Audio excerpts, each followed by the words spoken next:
At my mom's funeral, my mother-in-law showed up with a smirk. She said, "This house will go to my son. Maybe I should pick a room now." I told her, "Actually, I'm the one getting this house." She argued, "But doesn't a wife's stuff belong to her husband? So technically, this house is my son's, right?"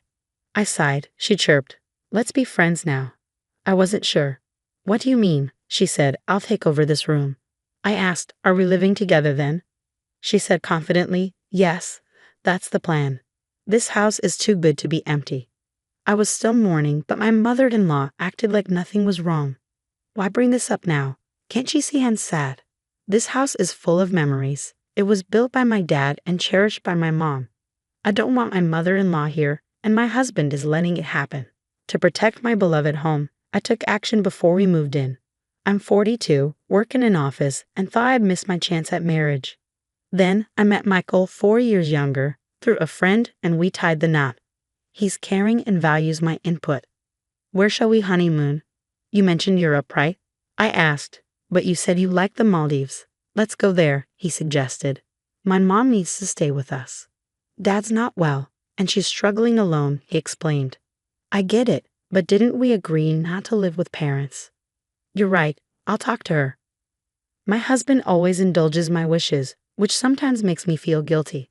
Finding a good partner is a blessing, but there's a lingering sadness. My dad passed away 3 years before I got married, so I couldn't share my wedding with him. He was a strict boss at a small business, and I looked up to him. Despite the company's size, he earned well, and we had a decent home where we held his funeral. Working in an office made me appreciate my dad even more. Then 2 years after our wedding, my mom also passed away. "Your mom too?" my husband asked, concerned. "Do you need a moment in the other room?" Funerals usually aren't held at home, but we did it for my mom. Throughout my mother's funeral, my husband was there for me, a constant support. I felt incredibly lucky to have him. Then my mother-in-law, Nancy, arrived. "I'm so sorry for your loss," she said. "Thank you," I replied.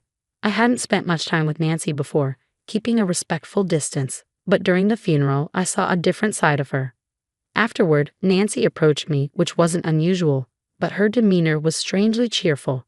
"Thanks for your help during the funeral. It went smoothly because of you," she said. "Now that it's over, let's drop the formalities." I was surprised. At first, I thought she was being considerate, given my grief, but it soon became clear that wasn't her intention. "Your parents had such a lovely home," I said. "Hold on a sec." She boldly ventured further into the house. "Mom, this isn't a good time. Some areas are a bit messy," I protested. Unfazed, she announced, "Don't worry about the details. What matters is, this house will go to my son. Maybe I should pick a room." I hesitated. "Mom, actually, I'm the one inheriting this house." She smirked. "Your parents didn't have any other kids, right? And doesn't a wife's stuff belong to her husband? So technically this house is my son's, isn't it?" I sighed. "Is that really how it works?" She chirped. "Let's just get along from now on." I paused. "What do you mean by get along?" She confidently replied, "I mean, I'll take this room. You and Michael will move in later, won't you?" I asked, "So we'll be living together?" She declared, "Exactly. It's settled. Such a grand house shouldn't have empty rooms when 2 people can live here. Finally, I won't have to take care of my husband alone. But my mother just passed away, and my mother-in-law is talking about this. Can't she see how sad I am? I'm starting to get angry, even though the funeral just ended. Why would she joke at a time like this?" My husband overheard our conversation and intervened. "Mom, what are you saying? This isn't the time for this." My mother-in-law brushed it off. "Why are you making such a fuss?" But my husband was firm. "Please leave." He escorted her out. "Sorry, she can be difficult." He'd apologized. "It's okay. Thank you for handling it," I said. In that moment, I appreciated my reliable husband. Yet later, I realized his reason for scolding my mother-in-law was subtly different from mine. 10 days after my mother's funeral, as things calmed down, we talked about my family home. Then my husband made an unexpected suggestion. "This apartment is cramped. Shouldn't we move to my parents' house?" I proposed. "You're right. With more stuff and maybe kids in the future, it's better than this tiny place," he agreed. "So we should start getting ready," he said, then added, "But there's something I want to discuss about the move." "What is it?" I asked. He hesitated. then said, "Considering the big house and empty rooms, I thought maybe my parents could move in with us." "Wait, you mean live together?" I was surprised. My husband is kind, but lately I've noticed something. While I thought he always valued my opinion, maybe he's just going along with things. Could he be too easily swayed? His suggestion about living with my mother-in-law, despite my objections, makes me wonder. He keeps bringing it up, putting my mother-in-law's wishes above mine. I've said it before. We're not living together. I remind him. But Mom won't let it go, he says. I argue. You stood up to her during the funeral. You defended me and said no to living together. Well, yeah, I was mad about her intrusion, but that doesn't mean I'm totally against it. I just didn't think it was the right time to decide, he explains. It's clear. He nods along and passes on my words, but he seems more inclined to agree with my mother-in-law. Plus, despite advocating for proper discussions, he keeps his distance and avoids making firm decisions. Maybe he thinks he's staying neutral, but people like him can be tricky. They convince themselves they're neutral and can make the right calls. It's frustrating. Anyway, I refused to live with someone who barged into my parents' house on the day of the funeral and suggested taking over a room. I've said it before, and I won't budge. Tell your mom that, I tell him. Why? It really bothers you, he responds. Fine, I'll tell her myself. Well, I had mentally prepared for the possibility of living with my in-laws when we got married. Witnessing my mother-in-law's behavior at my mother's funeral made it clear. Living together in my cherished family home, built by my father and lived in by my mother, is out of the question. And now, with my husband's lack of assertiveness apparent, the idea of cohabitation is unthinkable. When my husband relayed my opposition, my mother-in-law directly challenged me, asking why I was against it when we have such a spacious house. She insisted that as Michael's wife, his parents are now mine too. I've already declined living together. I'm sorry, but with my husband's mobility issues, it's too much for me alone, I explain. So you're abandoning us? Did you even listen to your husband's reasons? My mother-in-law counters. I'm sorry, but after this heartless response, I won't ask anything of you anymore, she retorts. I feel for my father-in-law's health, but based on my mother-in-law's past behavior, I can see a future where all responsibility for him would fall on me if we lived together. If that's the path we choose, significant changes in my husband and mother-in-law's mindset are essential. A few days after my mother-in-law's accusation, my husband began rearranging the living room, shifting furniture, and creating space. What's going on? Are we storing boxes here? I inquire. He responds, no, I'm making room for 2 beds. The mention of 2 beds sends a shiver down my spine. Are your parents coming to stay? I cautiously ask. No, they're moving in, starting today. This is truly the worst, he admits. Despite my objections to living together, my husband and mother-in-law have decided on it. She said she wouldn't rely on me anymore, yet she's turning to you instead. Why? I ask. He explains, their lease is up, so we agreed they'd move here instead of renewing. It'll be crowded for 4 people, but we're moving soon, right? Just bear with it for a bit. But that's not what I meant. Why is cohabitation even an option? I've said before I don't want to live with someone who barged into my parents' house on the day of the funeral and suggested taking over a room. I'll talk to Mom. From now on, we'll be living together, so please try to get along, he insists. Why do you always side with your mom? I question him. He explains it's not about favoring her. I consider both your opinions and make a decision. My husband, usually accommodating towards my mother-in-law, seems to have fallen into her cohabitation plan. Maybe he's unknowingly influenced by her, thinking he's making independent choices. I used to see my husband as kind and caring, but paired with my mother-in-law, he becomes quite a challenge, and now I'm reluctantly pushed into living with my in-laws, just as I feared. This apartment is too small for 4 adults. We'll manage until we move, I remark. It's frustrating. She just arrived, and now she's complaining about the room. I apologize for the sudden addition of 2 elderly people. We'll try not to inconvenience you. If your mobility issues cause any problems, please let us know. My father-in-law, Tommy, who has mobility issues, seems better than expected. He experiences minor discomfort when moving, but nothing serious. Was my mother-in-law genuinely struggling to care for him? He's polite and even offers to do things on his own. Unlike my mother-in-law, he doesn't seem troublesome, or so I thought. Is there a pharmacy nearby? I forgot my medicated patch and need to buy one, my father-in-law asks. Wait, dear. With your mobility issues, it's best to stay here. If you fall outside, it'll inconvenience Michael and others, right? Ask them to buy the patch for you, I suggest. But I usually buy it myself. Didn't they say to let them know if you need help? Well, you have a point. Sorry, but I need it urgently. Can you go get it for me? He sighs. Of course. While fetching a medicated patch might seem trivial, why does my mother-in-law make decisions without involving me? And though my father-in-law seems polite, he appears to follow my mother-in-law's lead, just like my husband. He's become her yes man. It's a small errand this time. But as we continue living together, I fear everything will eventually fall on me. Can I let these people move into my parents' cherished home? It's not a laughing matter. If they move in, they'll tarnish the house. I must find a way to protect my parents' legacy. As my mother-in-law and father-in-law prepared to move into my parents' home, I decided to take preemptive action. My mother-in-law was in good spirits, eager about moving into a spacious house. Hey, can we borrow the key to your parents' house? We want to check out our rooms. I have some errands, so I'll give the key to Michael, she requests.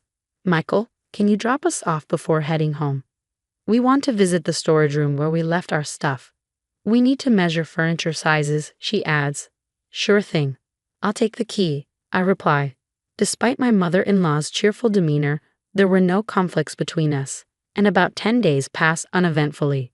However, behind the scenes, my preparations were steadily progressing. Okay, everything's set for the move. Life in that house will start soon, I announced once my husband and in-laws finished their preparations. I have something to discuss, I said.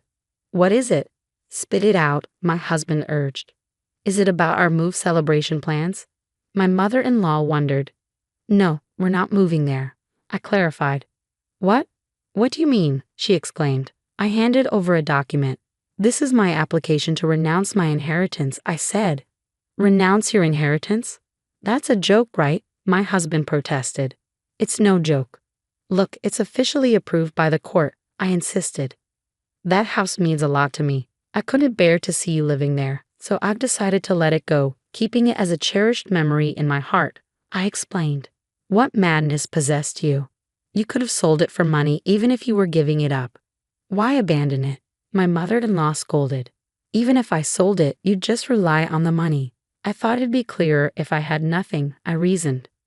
We moved out of our old place for this move, you know. What's going on? How will you make it up to us? She retorted.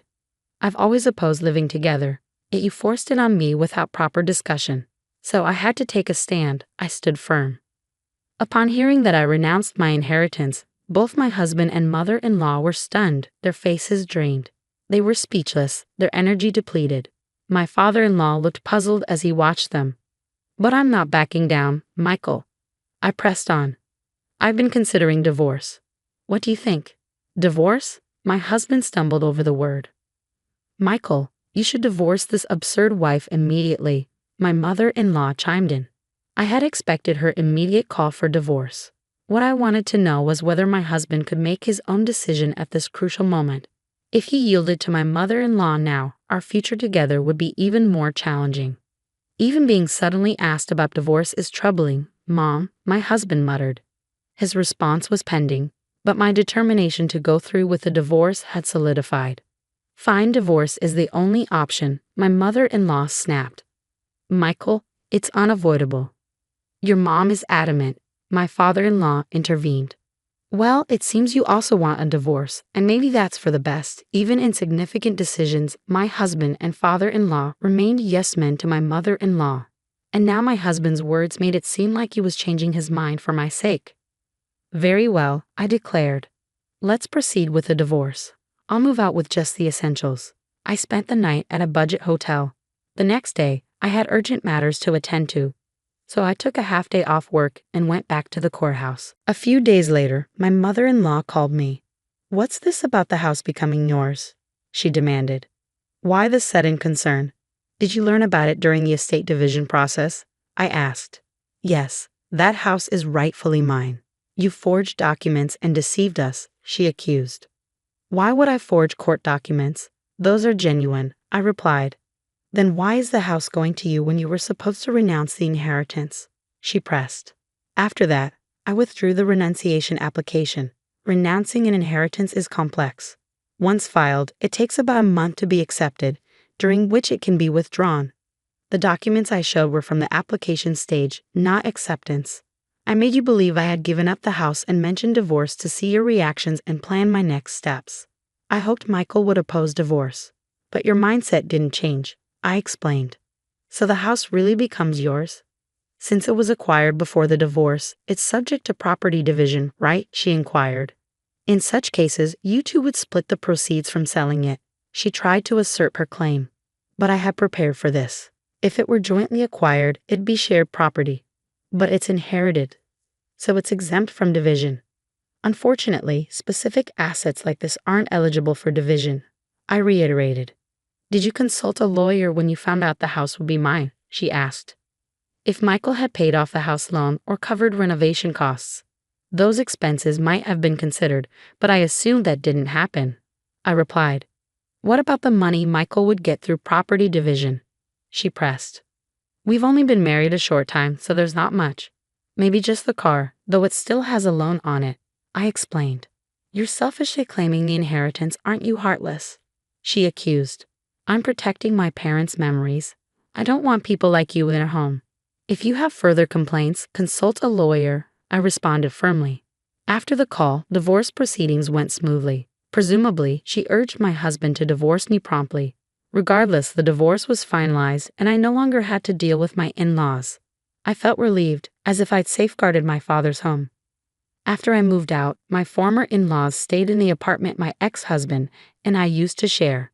It wasn't spacious, so even with one less person, it must have felt cramped. They explored other housing options, but faced challenges due to their age.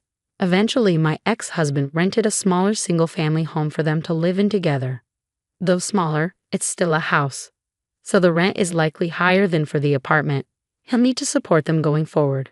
My ex-husband is in for a tough time. My former mother-in-law was excited about the large house my father left behind, but now she's settling for a smaller home. I imagine she's disappointed. As for me, I've started a new life in my parents' house. It feels comforting, as if they're still with me. If you enjoyed this story, consider subscribing to the channel. Until next time. Money has a way of revealing truths we'd rather keep buried. I learned this the hard way on a Tuesday afternoon while sorting through a stack of bank statements at my kitchen table. The numbers didn't add up. They hadn't for months. But today was different. Today, I finally saw the pattern. I'm Juliet, and until this moment, I thought I understood my life. Quiet, predictable, safe. The way I liked it after losing my parents young. But there it was, staring back at me from the paper. Thousands of dollars, vanishing in neat little transactions, always on the 15th of each month. Daniel? I called out, my voice steadier than I felt. Could you come here for a minute? My husband appeared in the doorway, laptop balanced on one arm, that familiar half-smile playing on his lips. What's up, honey? These withdrawals. I spread the statements across the table. They've been happening for almost 2 years. Where's the money going? His smile didn't waver, but something flickered behind his eyes. Business expenses. You know how it is with the new venture. Business expenses don't come from our joint savings account. I tapped the paper, and they don't always total exactly $5,000. Daniel set his laptop down, his movements deliberate. Are you monitoring my spending now? I'm trying to organize our finances. The words felt hollow, rehearsed. These withdrawals total over $100,000. You never cared about the finances before. He leaned against the doorframe, arms crossed. What's changed? Maybe I should have. I met his gaze. Maybe I trusted too much.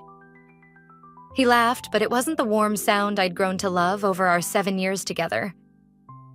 You're being paranoid, Jules. This is exactly why I handle the money. You get worked up over nothing. Nothing? The word tasted bitter. Show me the business records then. Prove it's nothing. I don't have to prove anything. His voice hardened. This is my business, my work. You're a librarian, Juliet. What do you know about running a company? The condescension in his tone made my skin crawl.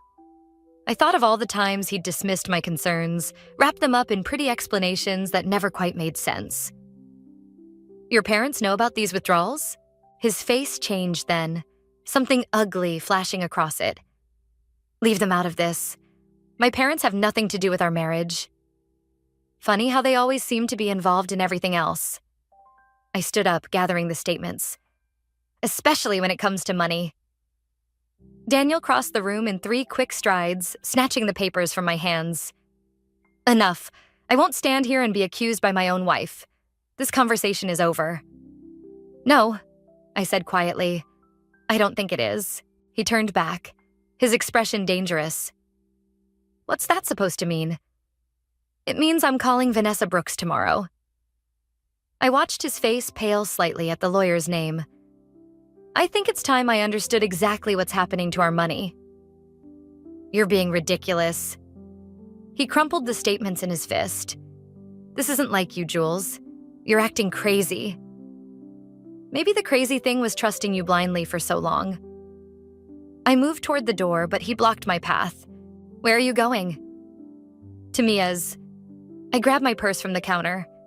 I need some air. Running to your little friend won't change anything. His words followed me down the hallway. You're making a mistake, Juliet. A big one.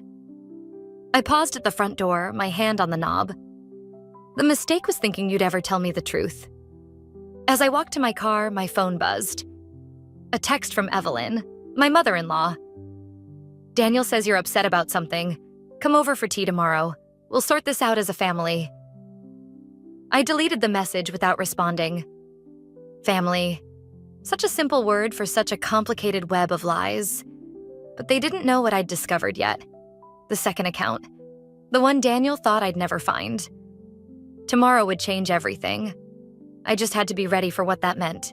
Mia's apartment always smelled like fresh coffee and possibility.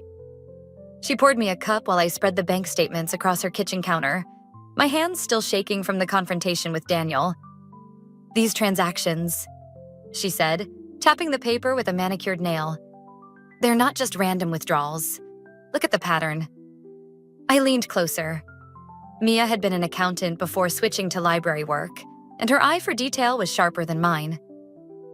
What do you see? Each withdrawal is followed by a deposit to another account 2 days later, but the amounts are slightly different. Always $300 less. She circled several entries. It's like someone's taking a cut. My phone buzzed again. Evelyn's third message since I'd left the house. I silenced it without looking. Your mother-in-law doesn't give up easily, Mia observed. She's probably already planning how to spin this at their country club. I took a sip of coffee, letting its bitterness ground me. Did I tell you what she said at dinner last week? Marriage is about trust, dear. Sometimes we must accept things we don't understand. Mia snorted, coming from the woman who audits her gardener's receipts. A knock at the door made us both jump. Through the peephole, I saw George Thompson's broad shoulders filling the frame. Juliet, he called out, his voice carrying that familiar note of authority. I know you're in there. We need to talk. Mia touched my arm. You don't have to answer. But I was already moving toward the door. 7 years of conditioning was hard to break. I opened it just enough to see his face. This little drama needs to end, George said, not bothering with hello. You're upsetting your mother-in-law, and Daniel is beside himself. Is that why you're here? To manage the situation? His expression hardened. I'm here because family matters should stay within the family. Whatever concerns you have about Daniel's business dealings. So you know about the money? A muscle twitched in his jaw. I know my son runs a successful company that supports your comfortable lifestyle. A lifestyle, might I add, that allows you to work part-time at that little library of yours. Your son is stealing from our joint accounts. Stealing?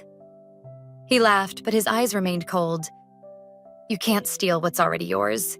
Perhaps if you showed more interest in supporting Daniel's work instead of playing detective. George. Mia appeared beside me. This is my home and you weren't invited. He looked at her like she was something stuck to his shoe. "This doesn't concern you. Actually, it does." She held up her phone. "I just finished looking up some interesting information about Thompson Enterprises. Want to explain why your company shares an address with 3 shell corporations?" The color drained from George's face. "You're making a mistake," he said, but his voice had lost its edge.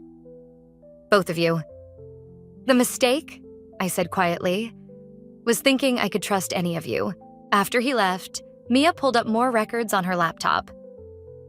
"There's something bigger here, Jules. These shell companies, the regular withdrawals, it's too organized to be simple embezzlement." My phone lit up with a text from Daniel. "Dad told me what happened. Stop this now or you won't like the consequences." "They're scared," I realized. "All of them. But why?" Mia's printer whirred to life, spitting out page after page of financial records. "Let's find out." That night, I didn't go home. Instead, I sat with Mia until dawn, piecing together the puzzle of my husband's deception. Each document revealed new questions. Offshore accounts, suspicious partnerships, and always, always, the shadow of George and Evelyn's influence. At sunrise, my phone buzzed with an email from an address I didn't recognize. The subject line read, "Re Thompson Enterprises, what you need to know." "Open it," Mia urged. Inside was a single sentence. "If you want to know the truth about your husband's business, meet me at the Blue Crow Cafe tomorrow at noon. Come alone." The sender's name was familiar. Rebecca Turner, a former employee who'd left Thompson Enterprises 3 years ago under mysterious circumstances. I showed Mia the message. It could be a trap. Or it could be exactly what you need. She squeezed my hand. Sometimes the only way forward is through the fire. I stared at the email, feeling the weight of choice pressing down on me. Meeting Rebecca could destroy whatever was left of my marriage. Not meeting her might leave me trapped in this web of lies forever. "I'll go," I decided. "But first, I need you to help me move some money of my own." The Blue Crow Cafe sat wedged between a pawn shop and a defunct video store, its neon sign flickering like a dying heartbeat.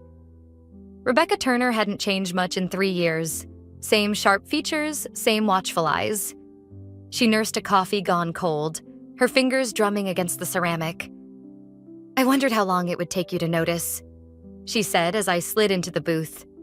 "Notice what?" "The pattern. The way they operate." She pushed a manila envelope across the table. "Your husband's family doesn't just steal money, Juliet. They steal lives." Inside the envelope, photographs spilled out like accusations. Our house, my house, captured at different times of day. Men in expensive suits entering through the side door when I should have been at work. Except I recognized one Tuesday timestamp. I'd called in sick that day. "They're using your home as a meeting point," Rebecca said, "just like they used my apartment when I worked for them.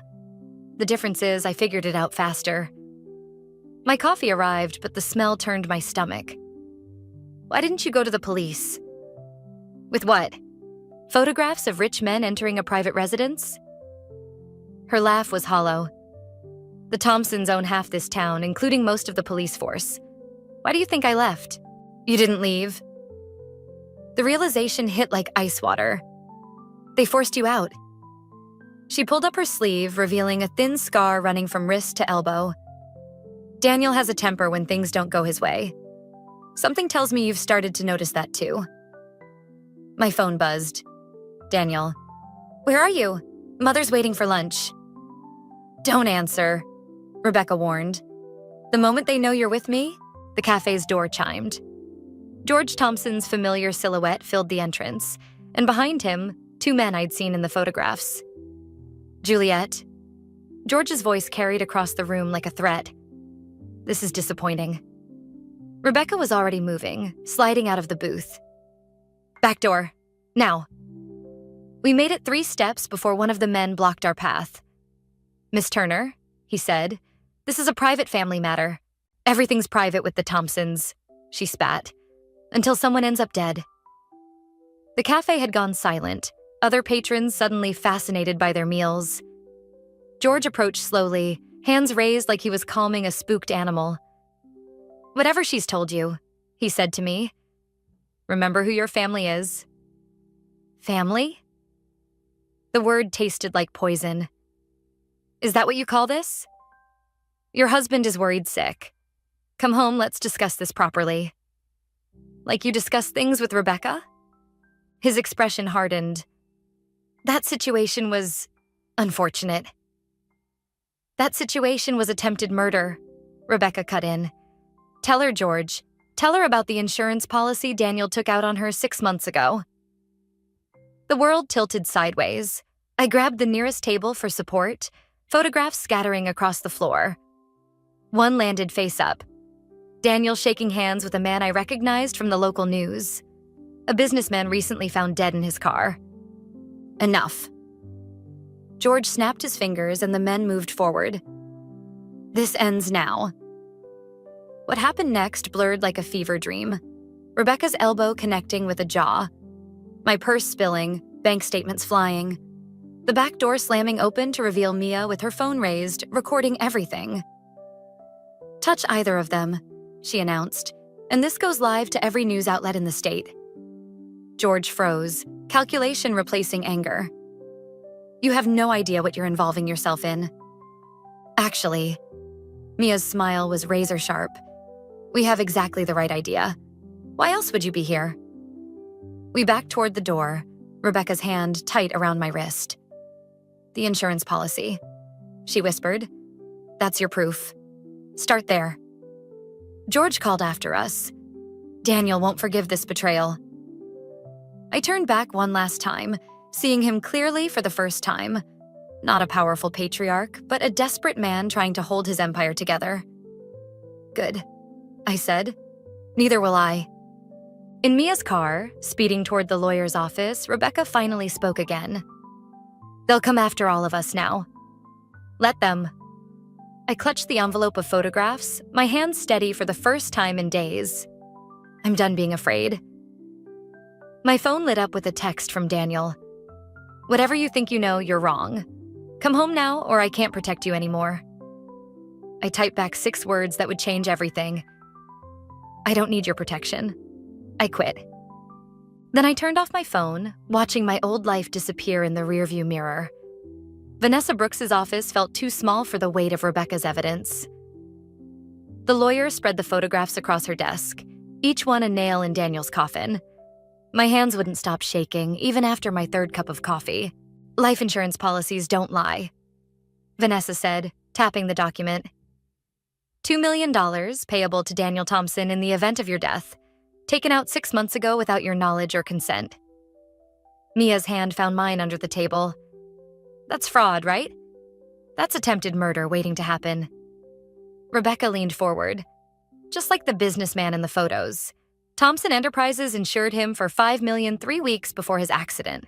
The office door burst open. Laura Bennett from the women's shelter stood there, breathless. "They're at your house, Juliet. Daniel and his father, they're destroying everything." My throat closed. "The books. Not just the books." Laura's eyes met mine. "They found your mother's journals." The room tilted. Those journals were all I had left of her, hidden away in the false bottom of my closet. Pages filled with her suspicions about my father's death. Theories that never made sense until now. "Your mother," Rebecca said slowly. "What was her maiden name?" "Chen. Margaret Chen." "Why?" Vanessa's fingers flew across her keyboard. "Chen International Holdings, owned by your grandfather until 20 years ago, when it mysteriously collapsed after partnering with Thompson Enterprises," I finished, the truth hitting like a physical blow. "My father worked for Daniel's family back then." "And died in a car accident 3 months later," Rebecca added, "just like our recent businessman friend." My phone buzzed. A video message from Daniel. My childhood bedroom in flames, my mother's journals feeding the fire. His voice calm and collected. "Come home now, or everything burns, including these interesting theories about your father's death." "He's bluffing," Mia said. "The journals are already burning." "But the evidence isn't." I pulled out my phone, hands steady now. Mother never trusted paper alone. The video I'd been saving loaded slowly. Security footage from my father's office the night he died. A younger George Thompson entering, then leaving 2 hours later. My father never came out. "Where did you get this?" Vanessa leaned closer. Mother's safety deposit box, along with documentation of every illegal deal the Thompsons made that year. I met Rebecca's eyes, including the ones that destroyed my grandfather's company. Laura's phone chimed. "They're leaving your house, and Juliet, Evelyn's with them." Good. I stood up, surprising myself with my steadiness. Let them run home to plan their next move. We have what we need. If we release this, Vanessa warned, there's no going back.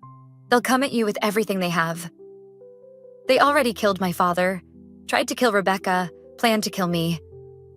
The words came out cold, certain. I'm done hiding. Mia touched my arm. What about the other wives?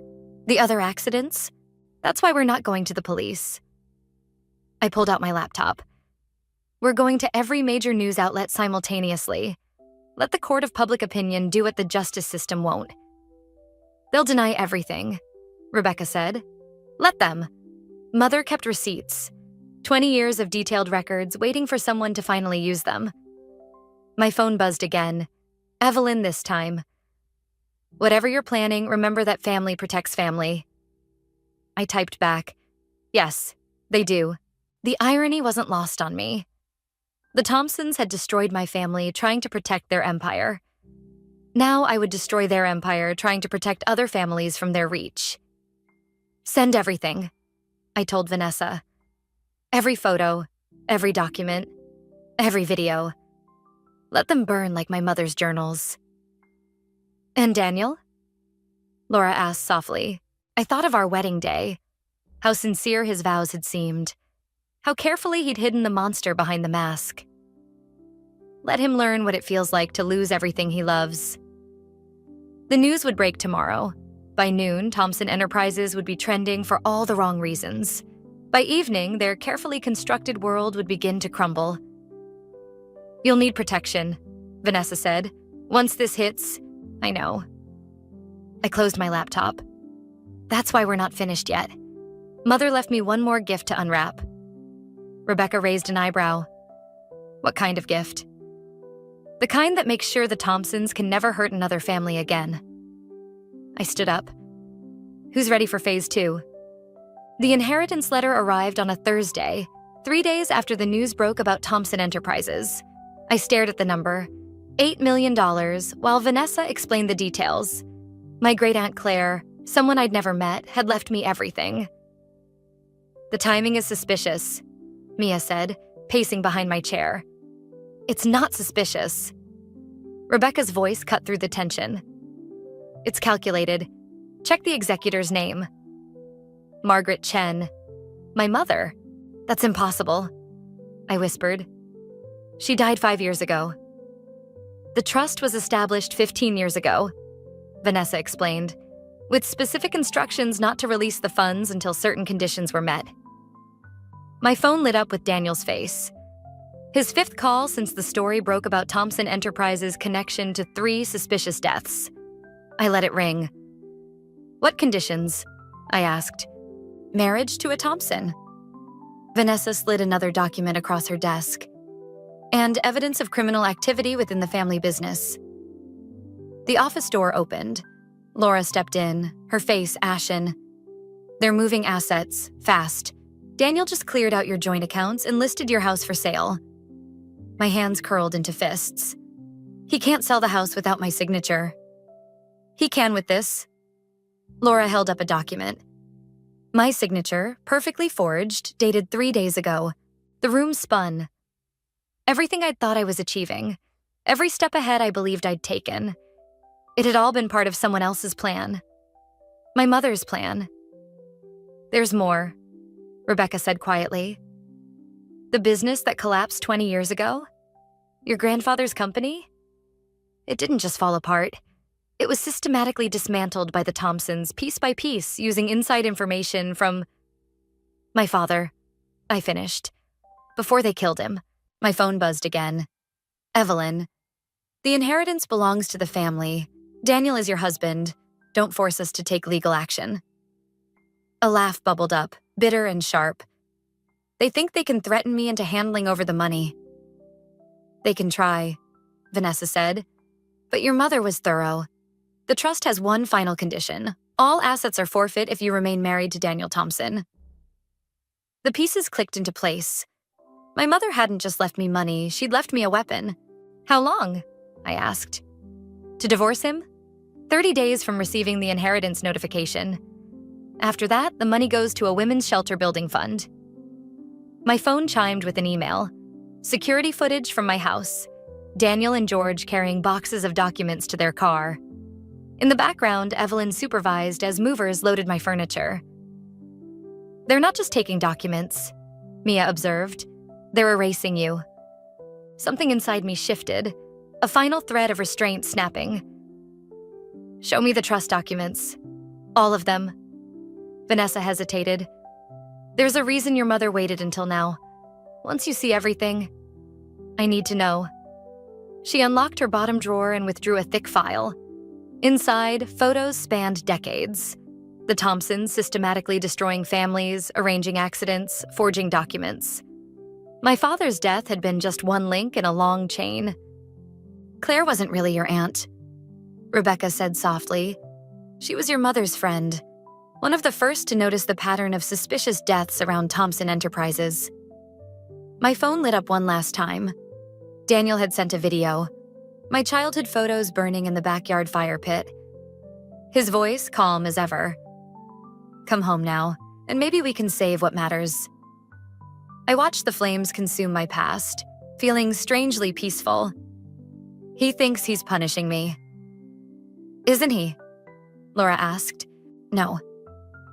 I stood up, gathering the trust documents. He's proving my mother right. The Thompsons only know how to destroy, so let's see how they handle being destroyed. What's your play? Mia's eyes gleamed. First, we leak the divorce filing. Let them scramble to protect their precious prenup. I pulled out my phone, composing a text to Evelyn. Then we show them what real power looks like.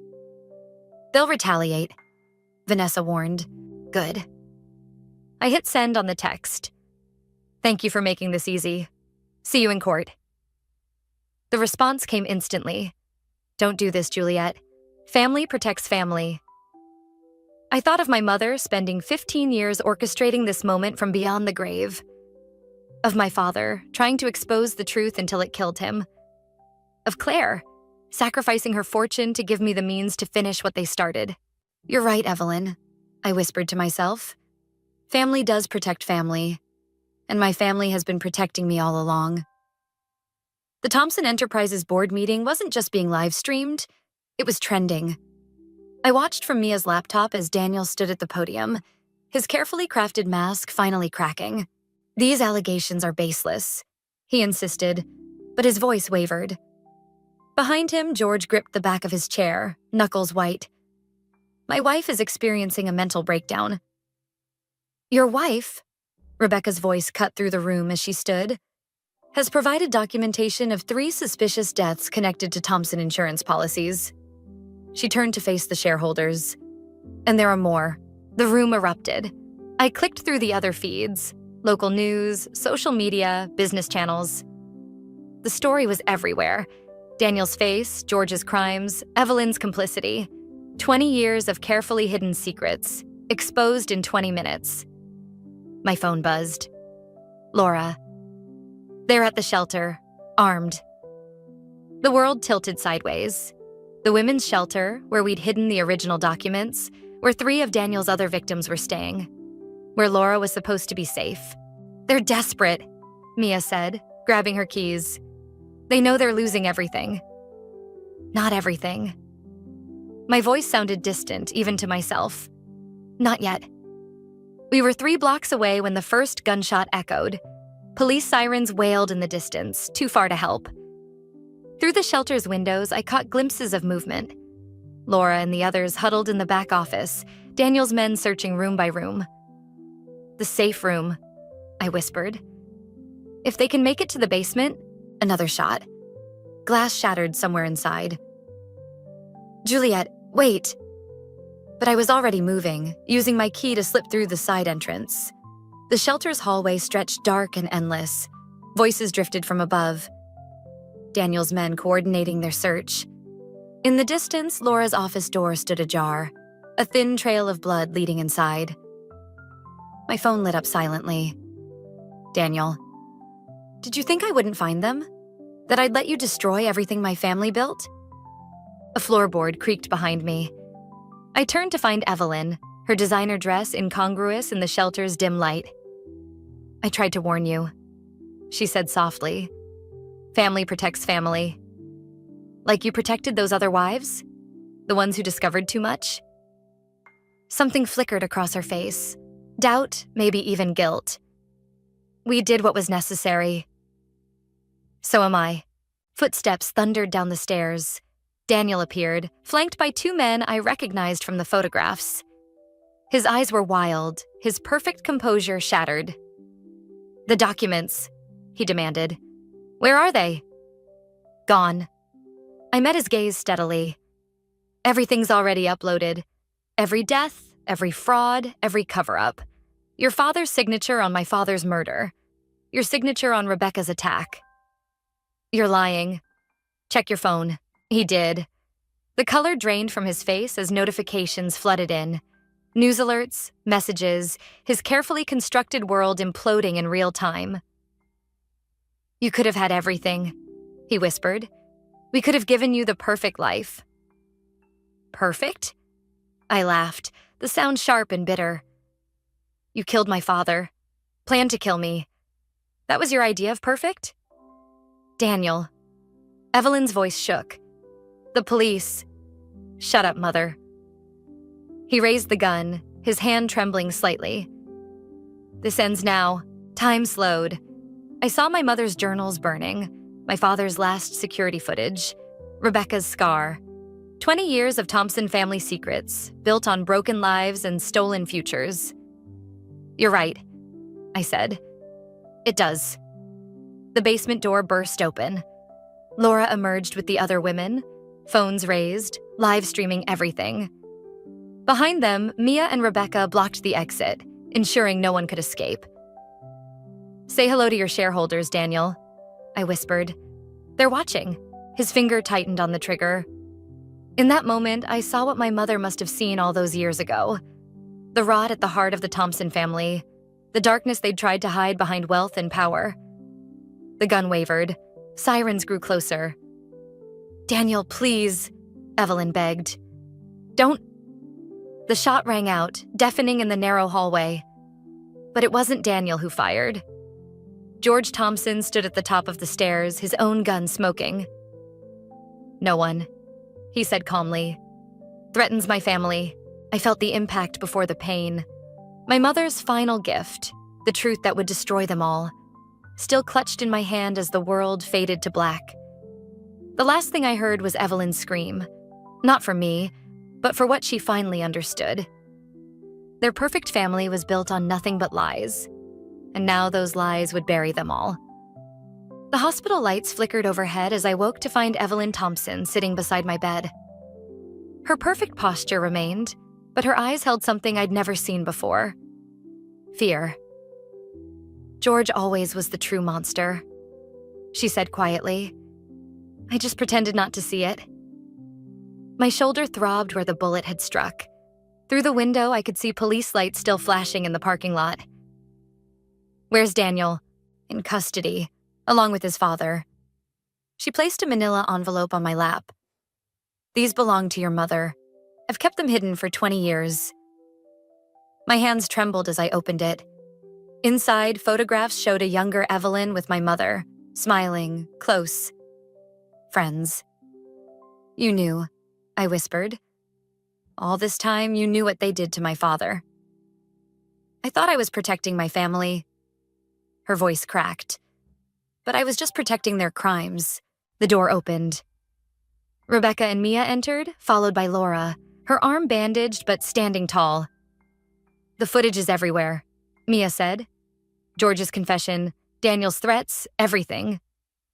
Thompson Enterprises stock has crashed, Rebecca added. The board is calling for a complete investigation. Evelyn stood, smoothing her skirt with shaking hands. They'll come for me too, as they should. Why now? I asked. After all these years, why help me? Because I saw myself in you. The same trap, the same gilded cage. She pulled out one final photograph, herself, young and bruised, with my mother standing protective beside her. Margaret tried to help me leave once.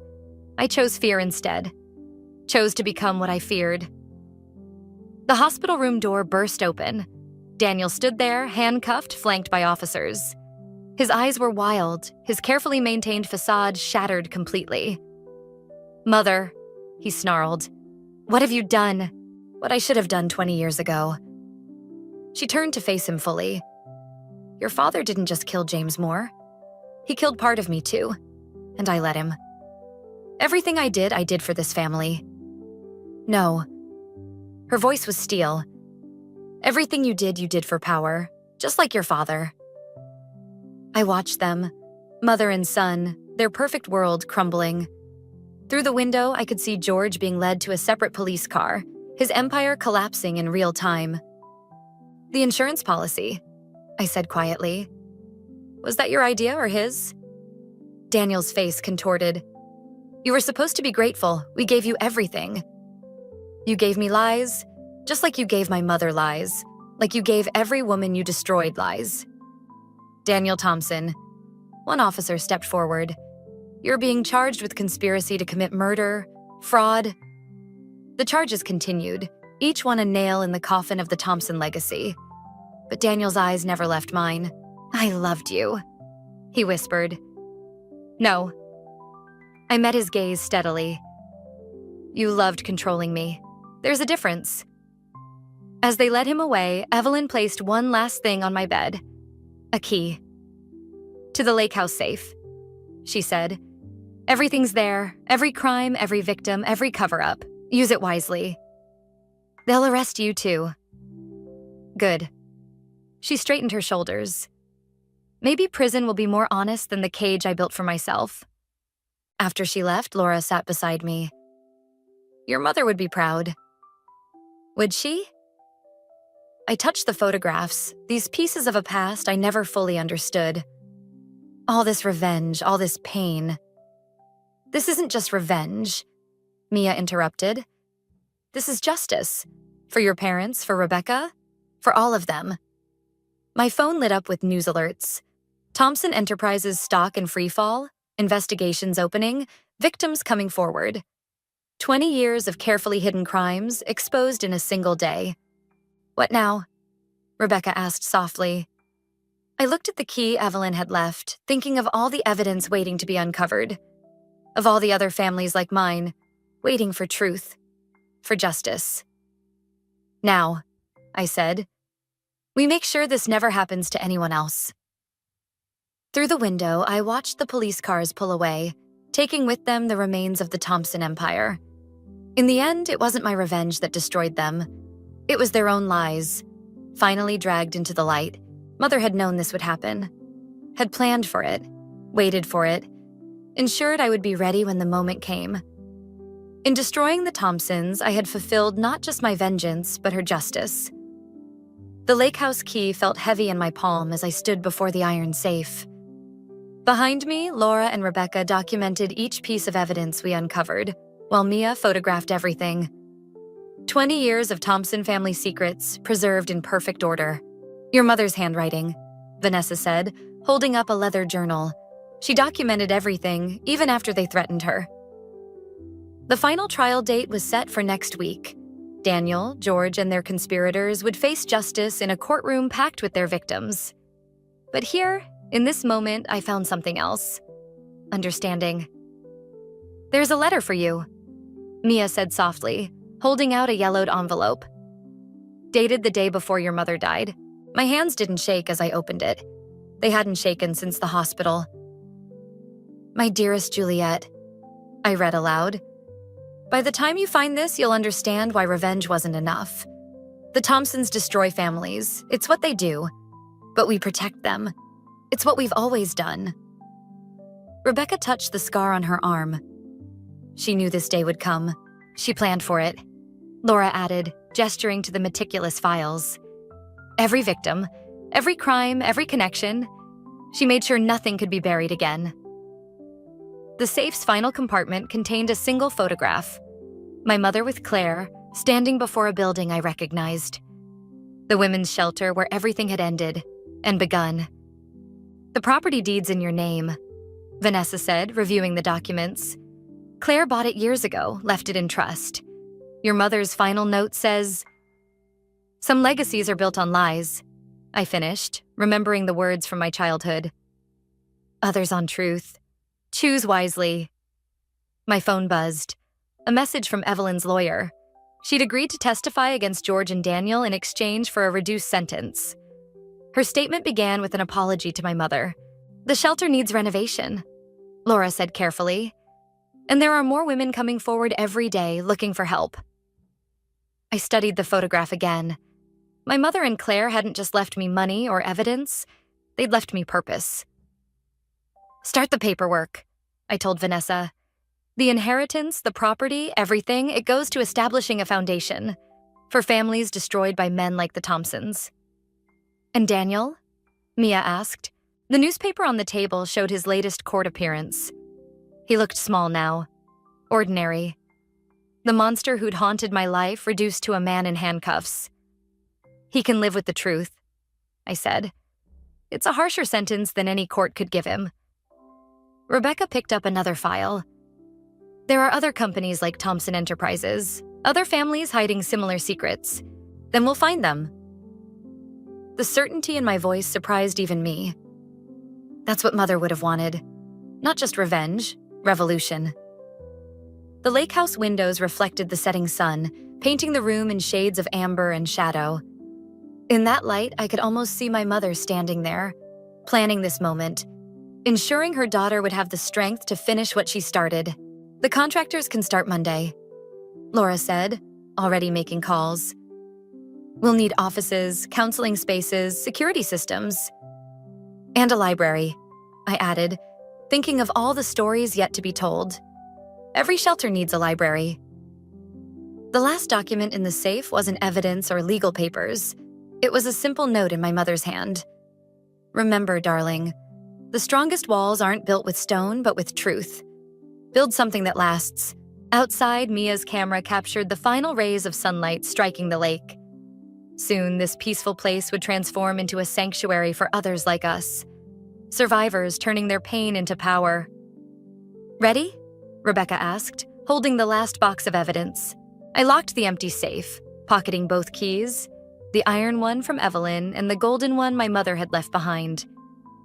Different keys, different legacies, both leading to the same truth. Sometimes justice wears the face of vengeance, but healing wears the face of hope. Ready, I said, and stepped into the fading light, leaving the shadows of the Thompson legacy behind. The lake house would tell new stories now.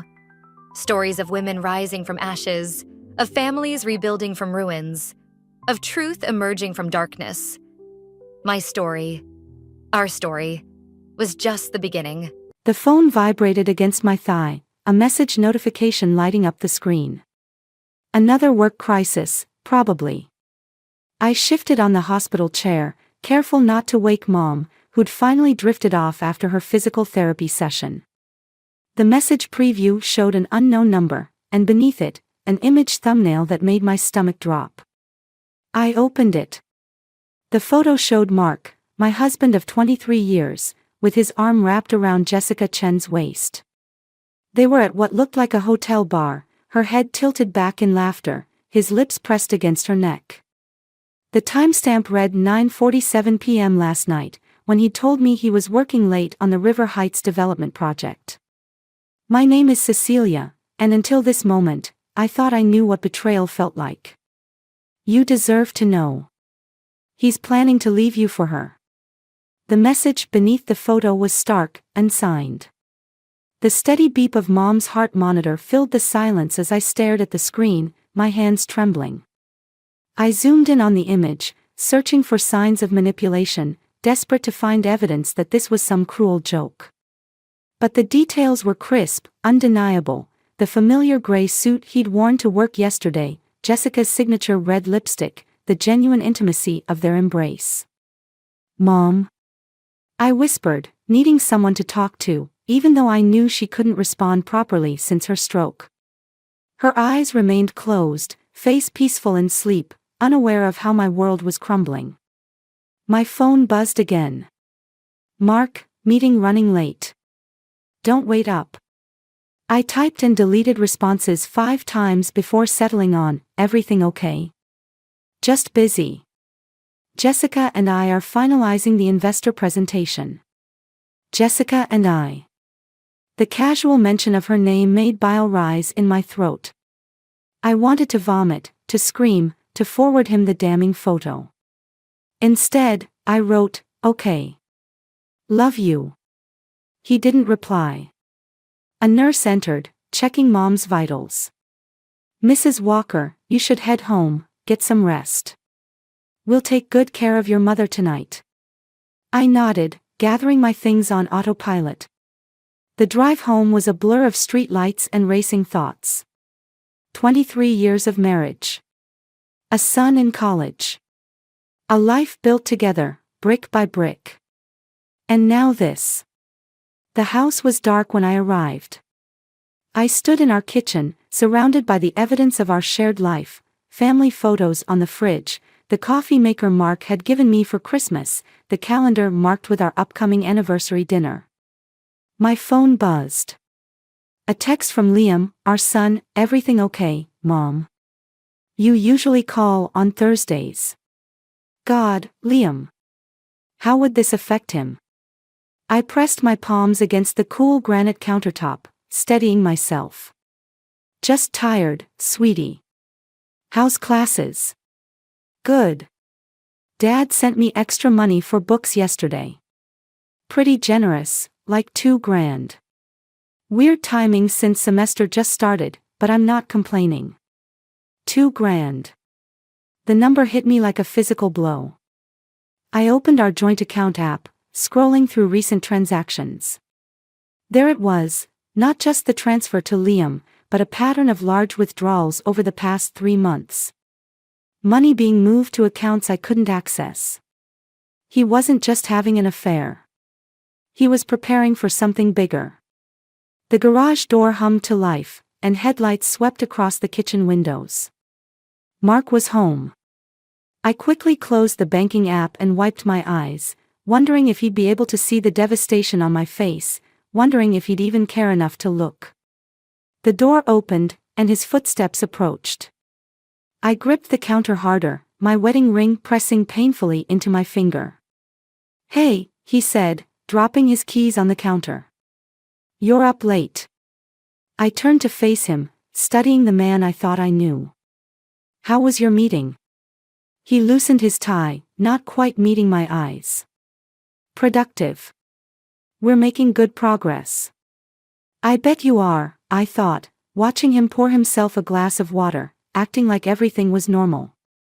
Like he hadn't just been caught in the act of destroying our family. "That's good," I said, my voice steady despite the storm raging inside me. "I'm glad you and Jessica work so well together."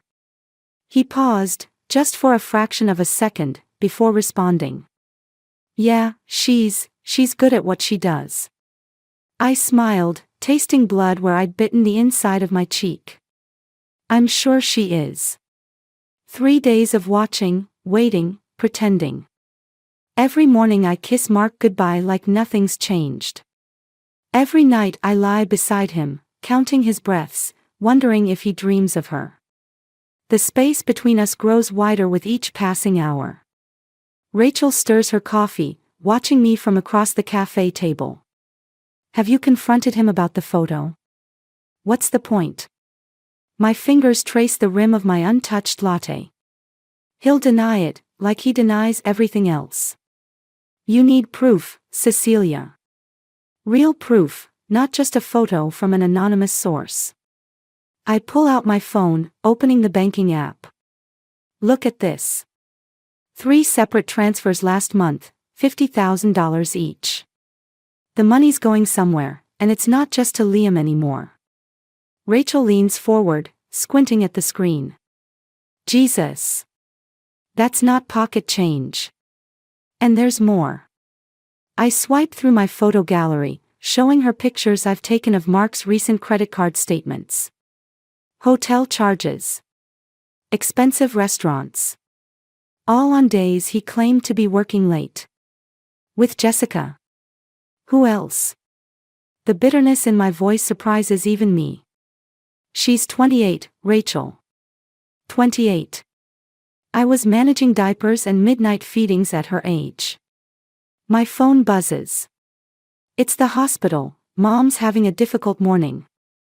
I gather my things, but Rachel catches my wrist. Don't do anything rash. Let me help you figure this out. I'm fine. I'm not fine. Nothing is fine. At the hospital, I find Mom agitated, trying to speak but producing only frustrated sounds. The nurse explains she's been like this all morning. I sit beside her, holding her hand, wishing she could tell me what to do like she used to. My phone chimes with a text from Mark, working from home today. Important calls. I respond with a simple, okay, while opening the tracking app one installed on his phone last night. The blue dot shows him at the Meridian Hotel downtown. Working from home indeed. The nurse touches my shoulder. Mrs. Walker, your mother's trying to say something. Mom's eyes are focused on me, really seeing me for the first time in days. She manages two clear words, not right. What's not right, Mom? She gestures weakly at my face, at my phone, at everything. Him, not right. My throat tightens. Even in her condition, she knows. She sees. Another text arrives, this time from Liam. Mom, what's going on? Dad's acting weird. He asked me not to mention the money he sent to you. I stare at the message, my hands shaking. Mark is covering his tracks, using our son as a shield. The rage that's been building inside me threatens to explode. I'll be right back, Mom. I step into the hallway, dialing Liam's number. Hey, sweetie. Mom, are you and Dad okay? Everything's fine. The lie tastes like ash. Why do you ask? He called me this morning, asking weird questions about our conversations. About money. He seemed nervous. I press my forehead against the cool hospital wall. Liam, I need you to trust me right now. Don't tell your father anything else about our conversations, okay? A long pause. Mom, you're scaring me. I know, baby. I'm scared too. After hanging up, I check the tracking app again. Mark's dot is moving, heading toward his office. I open my laptop, logging into his email account using the password I discovered last night. New messages pop up, dozens between him and Jessica, each one more intimate than the last. The latest email makes my blood run cold. Everything's arranged. The papers will be ready next week. She won't see it coming. Papers. He's planning to blindside me with divorce papers while he's been systematically draining our accounts. Mom's monitor starts beeping rapidly. Nurses rush in as she becomes more agitated, trying to speak, trying to warn me about something I already know. I stand in the doorway, watching them calm her down, feeling a strange sense of clarity wash over me.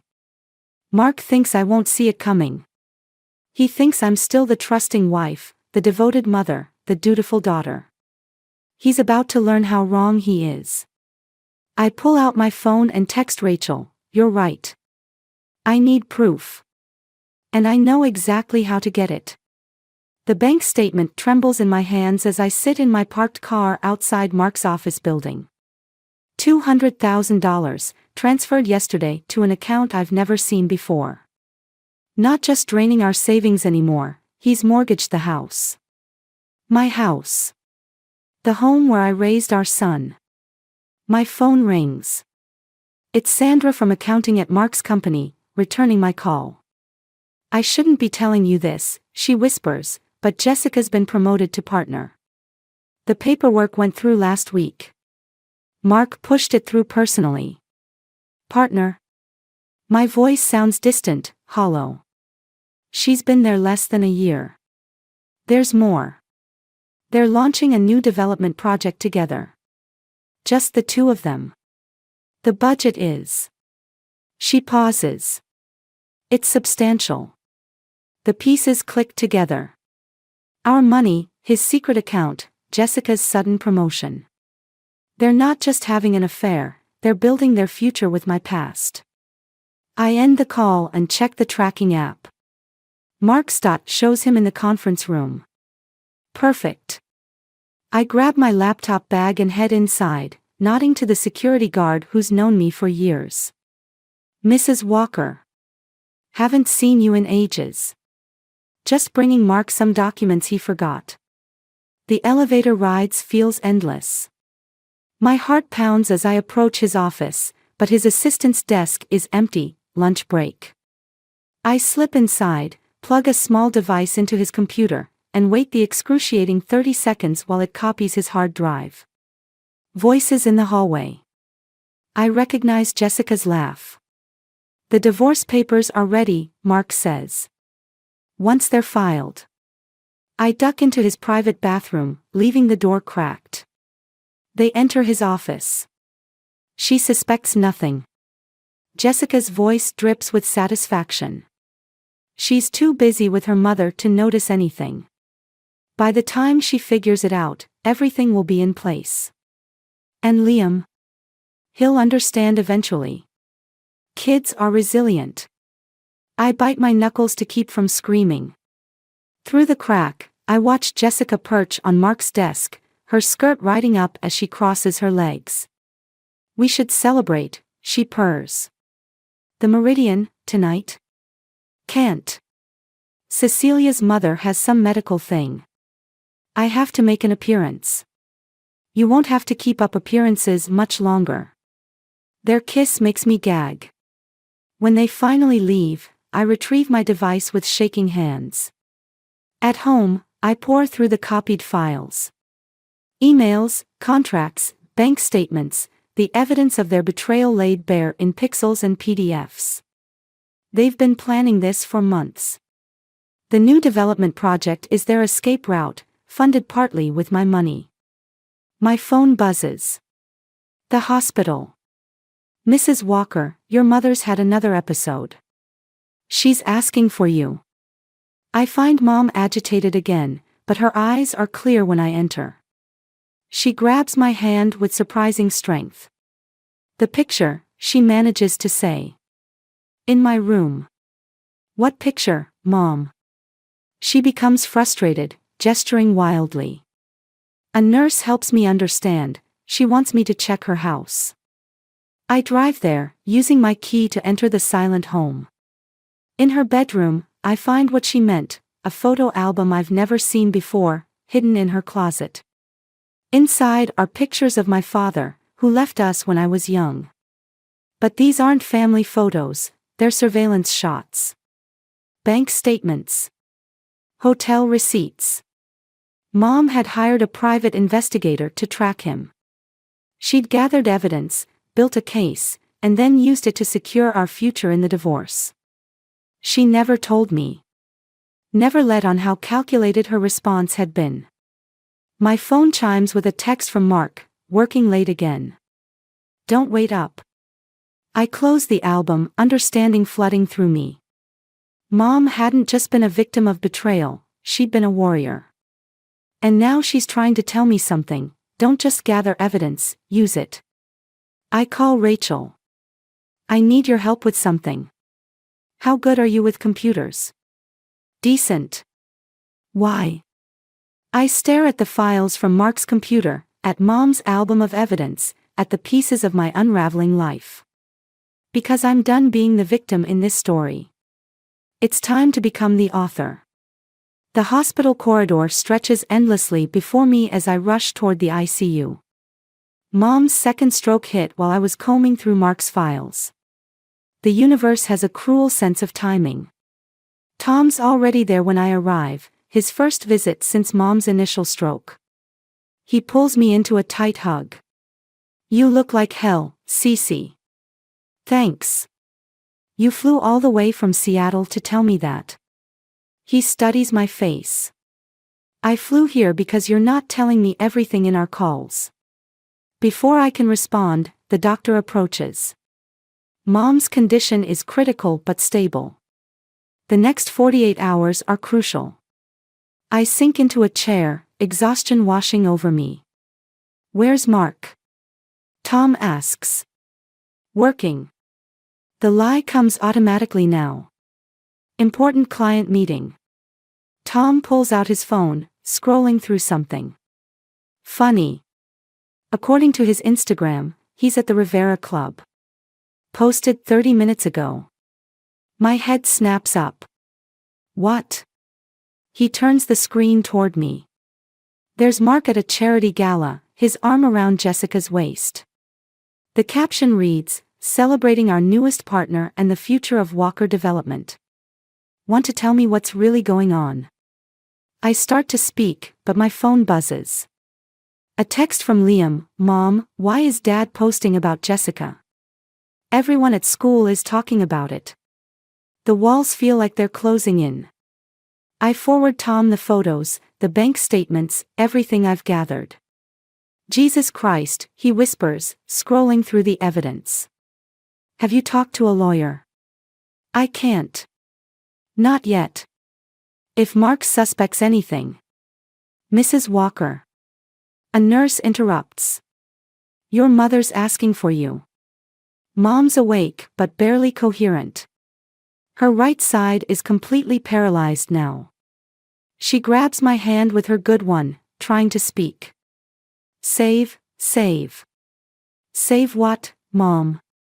She points weakly at her bedside table where her purse sits. I open it, finding a safety deposit box key I've never seen before.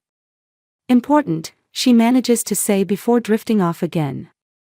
Tom appears in the doorway. "Cece, there's something else you need to see." In the waiting room, he pulls up property records on his laptop. The mortgage documents I found weren't just for our house. Mark has leveraged every property we own, including Mom's house, which he somehow gained control of through a power of attorney I never signed.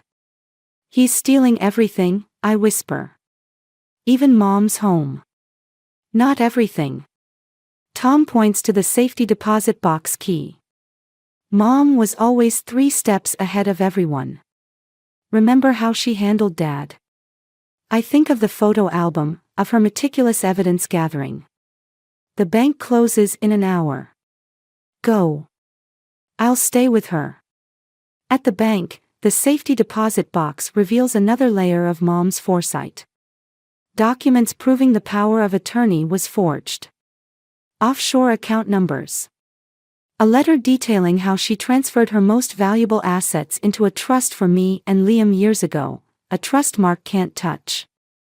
My phone buzzes with an email from Mark, working late again. "Don't wait up." I check the tracking app. He's at the Meridian Hotel. Again. Tom calls. Mom's awake. She's more lucid, but... He pauses. "She's asking for a lawyer. Says there's something you need to know about Mark's company." "What about it?" She keeps mentioning proof and fraud. "Cece, I think she knows something big."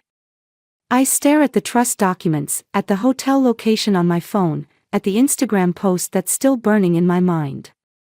Mark thinks he's won. He thinks he's taken everything. But Mom knew. She knew and she prepared. Just like she did with Dad. I text Rachel, "Remember when you offered to help? I need you to dig into Walker Development's financials." Mom says there's fraud. Her response is immediate, "Already on it. You're not going to believe what I found." I start the car, my hands steady on the wheel for the first time in days.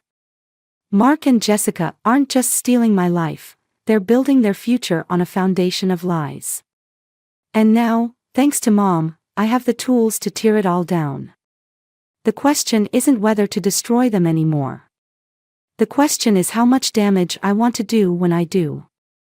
Rachel's forensic analysis of Walker Development's financials fills my laptop screen. Shell companies. Falsified permits. Investor funds redirected through offshore accounts. The corruption runs deeper than I imagined. Mark's not just cheating on you, Rachel says through the phone. He's cheating everyone. I scroll through the documents, my hands trembling. And Jessica? She's been helping him hide the money. That's why he made her partner, she knows where all the bodies are buried. The tracking app shows Mark's dot moving toward the Meridian Hotel again. I grab my keys. Cecilia, wait. What are you doing? Getting proof. We already have proof. Not the kind I need. The hotel lobby is all marble and mirrors. I've never felt more invisible as I slip past the front desk, following the path I've memorized from Mark's previous visits. 23rd floor. Room 2312. Their voices carry through the door. I hold up my phone, recording. The SEC filing is complete, Jessica says. Once the merger goes through next week, the old accounts will be buried. And Cecilia? Mark's voice makes my skin crawl. The divorce papers are ready. By the time she figures out what happened to her mother's house, it'll be too late. My phone buzzes, Tom calling from the hospital. I silence it, pressing closer to the door. What about Liam? Jessica asks. He's young. He'll adjust.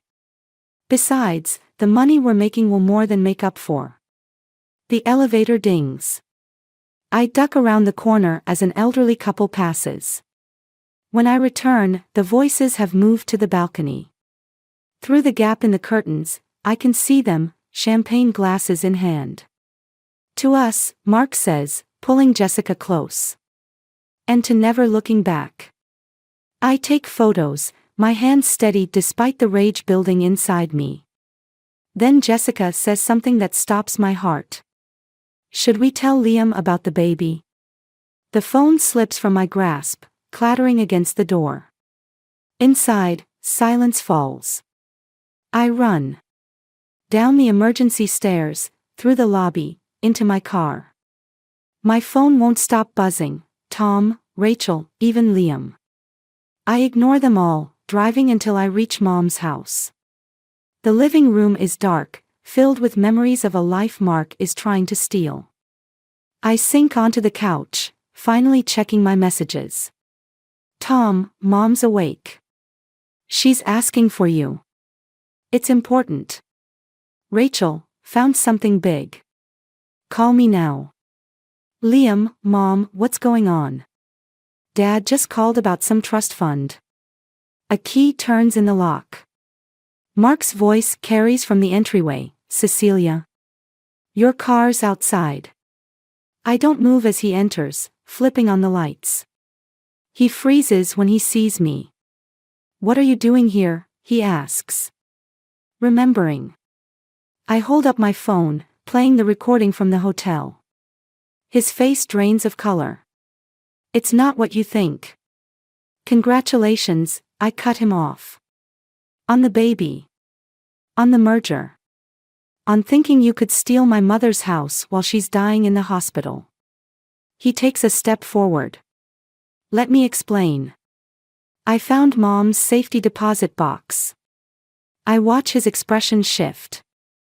And Rachel found your offshore accounts. Whatever you think you know. I know everything, Mark. Every lie. Every theft. Every betrayal. I stand, surprisingly calm. The only question is, what am I going to do about it? His mask slips, revealing something ugly beneath. You'll do nothing. You can't prove anything without implicating yourself in corporate espionage. Maybe. I moved toward the door. But I learned something from my mother. Sometimes losing everything is worth it to destroy someone who deserves it. Don't threaten me, Cecilia. It's not a threat. I turn back, meeting his eyes. It's a promise. You took my marriage, my home, my trust. Now I'm going to take everything from you. His laugh is cold. You don't have it in you. I think of Mom's photo album, of her meticulous revenge against Dad. Of Jessica's hand on her stomach, of Liam's confusion, of 23 years of lies. Watch me. The SEC documents feel heavy in my hands as I sit in Jessica's office, waiting. Rachel's analysis proved what Mom had suspected. Mark and Jessica have been running a Ponzi scheme through Walker Development for years. The evidence could destroy them both. The door opens. Jessica freezes when she sees me. Security, she starts to call out. Is busy dealing with a situation in the parking garage. I gesture to the chair across from me. Sit down. She remains standing, one hand protectively over her stomach. How did you get in here? The same way I got into your email. Your offshore accounts.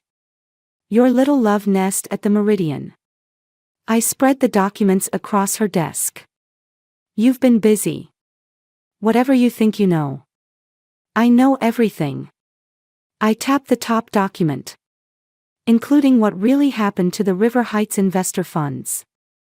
Her composure cracks. Mark handled those accounts. And you helped him hide the money. Just like you helped him try to steal my mother's house while she was dying. That's not, she stops, studying my face. What do you want? Originally. Revenge. But now. I stand, moving closer. Now I want justice. For what? Your failed marriage. That's hardly my fault. For the families you and Mark defrauded.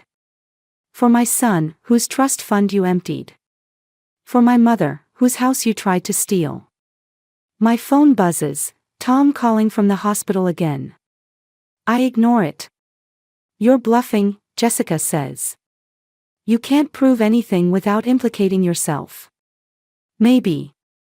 But I've already sent copies to the SEC, the FBI, and every major news outlet in the city. I check my watch. They should be arriving right about. Her computer chimes with incoming emails. Her face pales as she reads.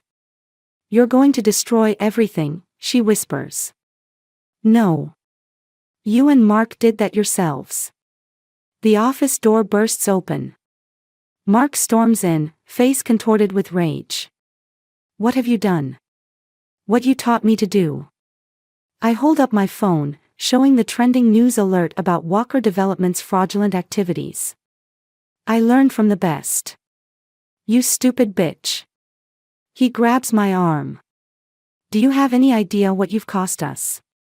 Mark, stop, Jessica steps forward, but he shoves her back. Everything we built. You built nothing, I snap. You stole. You lied. You. The slap catches me off guard, sending me stumbling into the desk. Papers scatter across the floor. Security. Jessica screams. My phone buzzes again. Tom.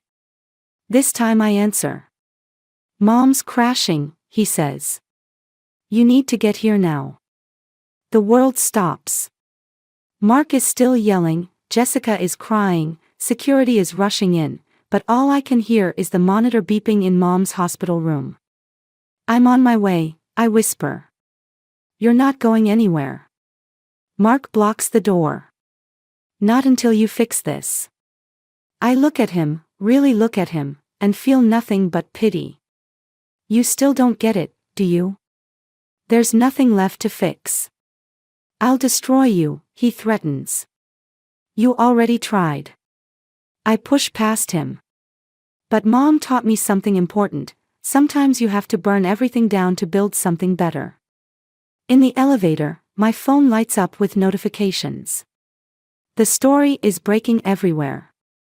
Mark and Jessica's faces splashed across news sites. Their empire crumbling in real time. But none of it matters now.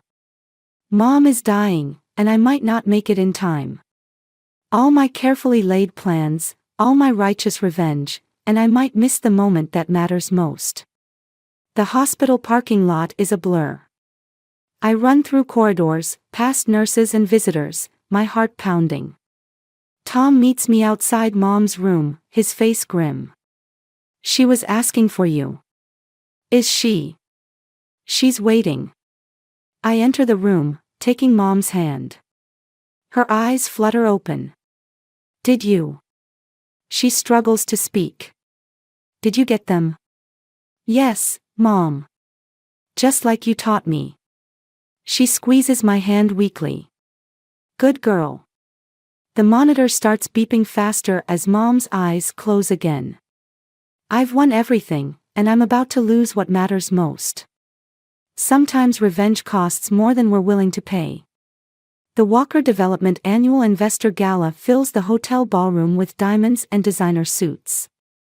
I adjust my black dress, feeling the USB drive press against my ribs from its hidden pocket. 20 years of attending these events as Mark's wife, and finally, I'm here for myself. Mark spots me from across the room, his face darkening. He excuses himself from a group of investors and strides over. You shouldn't be here, he hisses. I'm still your wife. I sip my champagne. For now. Whatever you're planning. Ladies and gentlemen. Jessica's voice rings out from the podium. If I could have your attention. She looks radiant, her pregnancy barely showing beneath her red designer dress. The crowd quiets as she begins her presentation about Walker Development's bright future. You can still stop this, Mark whispers. I meet his eyes. Like you stopped stealing from our son's trust fund. His fingers dig into my arm. Think about Liam. I am thinking about Liam. And Mom. And every investor you've defrauded. Jessica's voice carries across the room, and now, I'm excited to announce our newest development project. The screens behind her flicker. Instead of architectural renderings, email exchanges between her and Mark appear. Bank statements. Hotel receipts. Photos from the Meridian. Jessica falters. There seems to be a technical. More documents flash across the screens. Proof of the Ponzi scheme. Forged signatures. Offshore accounts. The room erupts in murmurs. Investors pull out phones, taking pictures of the evidence. You bitch, Mark snarls, reaching for me. Tom steps between us. Touch her and I call the police right now. They're already on their way, Rachel adds, appearing at my side. Jessica abandons the podium, rushing toward us. Mark, they know everything. Not quite everything. I turn to address the shocked crowd. Did you know they're having a baby? Paid for with your investment funds, of course. Shut up. Mark lunges forward. Several investors block his path. Someone shouts about calling their lawyer. It's over, Mark. I remove his hand from my arm. The SEC has everything. The FBI is investigating. Your empire is finished. You've destroyed our family, he spits. No. My voice carries across the suddenly silent room. You did that when you chose her over us. When you stole from our son. When you tried to take my mother's house while she was dying. Mrs. Walker. A man in a dark suit approaches, flanked by others. FBI. We need to speak with your husband. Mark's face contorts. You think you've won. You've got nothing without me. You're nothing. That's where you're wrong. I step closer, my voice low. I'm my mother's daughter. And she taught me how to survive men like you. Jessica starts crying as agents lead them away. The ballroom dissolves into chaos, investors demanding answers, reporters arriving, cameras flashing. My phone buzzes. The hospital. Mom's awake, Tom says, reading the message. She's asking for you. I nod, suddenly exhausted. Let's go. Cecilia. Mark calls out as they lead him past. Please. We can fix this. I turn back one last time. No, Mark. We can't. But I can fix what you broke. Starting with our family. Rachel squeezes my hand. Need company at the hospital? No. I straighten my shoulders, feeling lighter than I have in months. I need to tell Mom that her daughter finally learned her lesson. Which is? I watch Mark and Jessica being escorted out, their perfect future crumbling around them. That sometimes the best revenge isn't about destroying someone else. It's about saving yourself. The night air is cool as we leave the hotel. Behind us, Mark's carefully constructed lies collapse like a house of cards. Ahead, Mom waits in her hospital room, proud and fierce even in her weakness. I learned from the best, after all. And now it's time to rebuild what's left of our family, stronger than before. Sometimes you have to burn everything down to see what survives the flames. The morning newspaper sits unopened on Mom's hospital tray. Walker Development CEO arrested, screams from the headline, but she's more interested in watching me pack her things. Home, she says firmly, her speech still halting but improving daily. Are you sure? The doctor said. Home.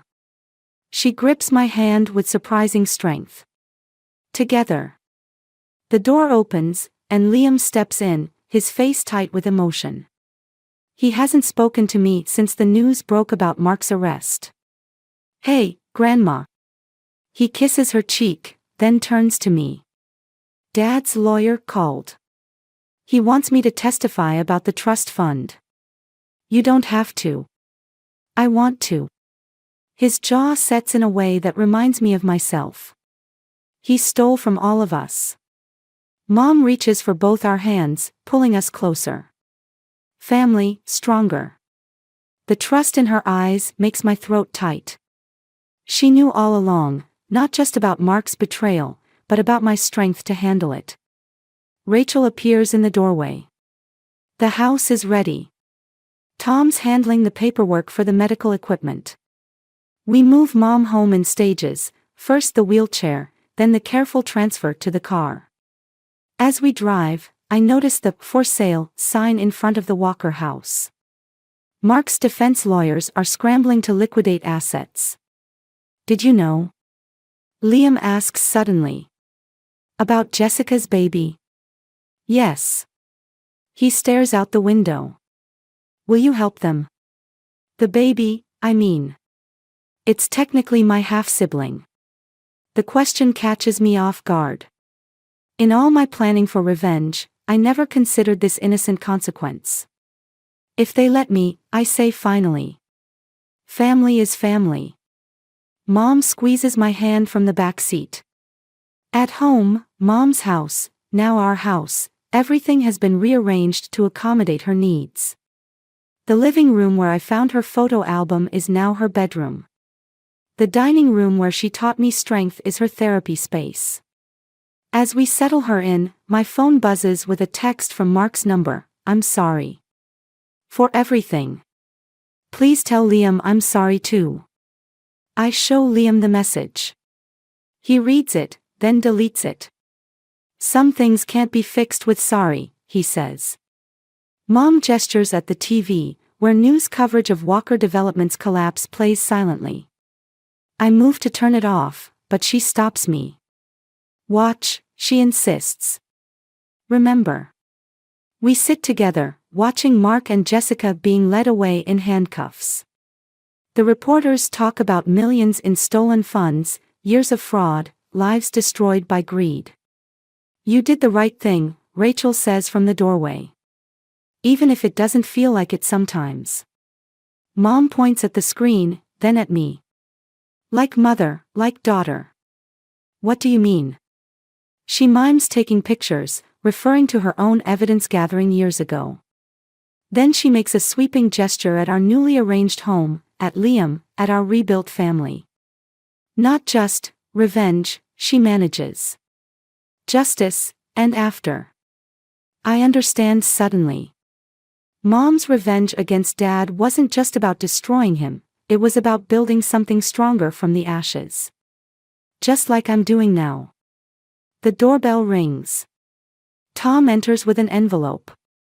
The trust transfer is complete. Everything Mom put aside for you and Liam is secure. Mark can't touch it. And the house? I ask. Safe. In your name now. Mom nods approvingly, then gestures for her photo album. I retrieve it, and she opens to the last page. There's a new photo there, one I didn't place. It shows me at the investor gala, standing tall as Mark is led away. How did you? Rachel, Mom says, smiling. I look at Rachel, who shrugs. She asked me to take it. Said something about completing the story. Mom pats the album. Your story, not finished. No, I agree, watching Liam help adjust her pillows, seeing Tom and Rachel move around our reclaimed home like guardians. But the next chapter will be better. She closes the album with finality. Together. The evening light filters through the windows, casting long shadows across our new beginning.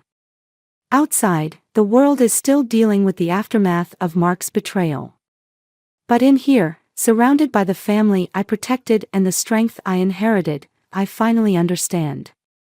Sometimes the greatest victory isn't in the revenge itself, but in what you choose to build from its ashes. The email sat in my inbox like a ticking bomb. Dear Mrs. Annie Thompson, regarding your involvement in the Oakwood Heights development project. I blinked, read it again. Oakwood Heights? I'd never heard of it, yet according to this email, I was apparently a key investor. My name is Annie, and until 10 minutes ago, I thought I knew everything about my life, my marriage, and especially my finances. As a forensic accountant, numbers are my sanctuary. They don't lie, they don't pretend, and they always tell a story if you know how to listen. Earth to Annie. Judy waved her hand in front of my face, her coffee going cold on my desk. You've been staring at your screen for 5 minutes straight. I turned my monitor toward her. Have you ever heard of Oakwood Heights? She squinted at the email. No, but isn't that the kind of thing Tom handles for you guys, since you gave him control of your inheritance? The mention of my inheritance made my stomach clench. 6 months ago, I'd signed everything over to Tom. It's just easier this way, baby, he'd said, flashing that smile that still made my knees weak after 7 years of marriage. You handle enough numbers at work. Let me take care of our future. Yeah, I replied to Judy, forcing a smile. You're right, I'll ask him tonight. Speaking of tonight, Judy perched on the edge of my desk, her eyes sparkling. Don't forget it's your anniversary dinner, though I still can't believe you're working today. Tom's taking me to La Maison, I said, trying to match her enthusiasm. He's been talking about it for weeks. Of course he has. Mr. Perfect, always planning the perfect surprise. Judy's tone carried an edge I chose to ignore, just like I had for years. The rest of the afternoon crawled by. I couldn't focus on my cases. My mind kept drifting back to that email. At 5:30, I packed up, but something made me forward it to my personal account before logging off. Home was our dream house in the suburbs, all brick and columns and perfectly manicured lawn. Tom's Tesla wasn't in the driveway yet. I kicked off my heels and headed upstairs to change, but stopped at his home office. The door was usually locked, but today it swung open easily. I told myself I was just looking for documentation about Oakwood Heights. Nothing more. His desk was immaculate as always, but a file was sitting slightly askew in his otherwise perfectly aligned stack. The label read, Property Holdings, Q2. My hands shook as I opened it. Inside were property deeds, investment reports, and bank statements. Lots of them. My grandmother's inheritance had been substantial, nearly $2 million, but these numbers were far beyond that. And the dates. Some of these transactions predated my inheritance. Annie? Tom's voice boomed from downstairs. Baby, are you home? I shoved the file back, heart pounding. Up here, just getting ready. Well, hurry up, beautiful. I've got champagne chilling and reservations at 8. I rushed to our bedroom, mind racing. Tom appeared in the doorway, tall and handsome in his charcoal suit, holding 2 glasses of champagne. Happy anniversary, baby. Happy anniversary, I echoed, accepting the glass with trembling fingers. He pulled me close, nuzzling my neck. 7 years. Can you believe it? Sometimes it feels like yesterday, I said, and it was true. I could still remember our first date, how he'd charmed me with stories of his real estate empire, how he'd made me feel like the most special woman in the world. Get dressed, he whispered. I've got something big to tell you tonight. As I slipped into my black dress, my phone buzzed. Another email, this time from an address I didn't recognize. Mrs. Thompson, urgent matter regarding Christina's trust fund allocation. Please confirm transfer authorization. Christina? What trust fund? Annie? Tom called up. Car's waiting. I deleted the email, grabbed my clutch, and headed downstairs. Tom held out his arm, ever the perfect gentleman. As we walked to the car, I caught our reflection in the window. The picture-perfect couple. But cracks were appearing in that picture, hairline fractures that threatened to shatter everything. You okay?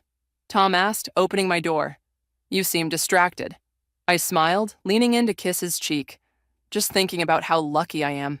He beamed, and I felt sick, because in that moment, I knew, really knew, that something was terribly wrong. And I was going to find out what it was, even if it destroyed everything I thought I knew about love, marriage, and the man I'd trusted with my heart and my future. The numbers don't lie, and they were telling me a story I wasn't sure I was ready to hear. La Maison's soft lighting couldn't mask the tension I felt as Tom ordered another bottle of wine. My mind kept drifting to those files, to the mysterious Christina, to all the numbers that didn't add up.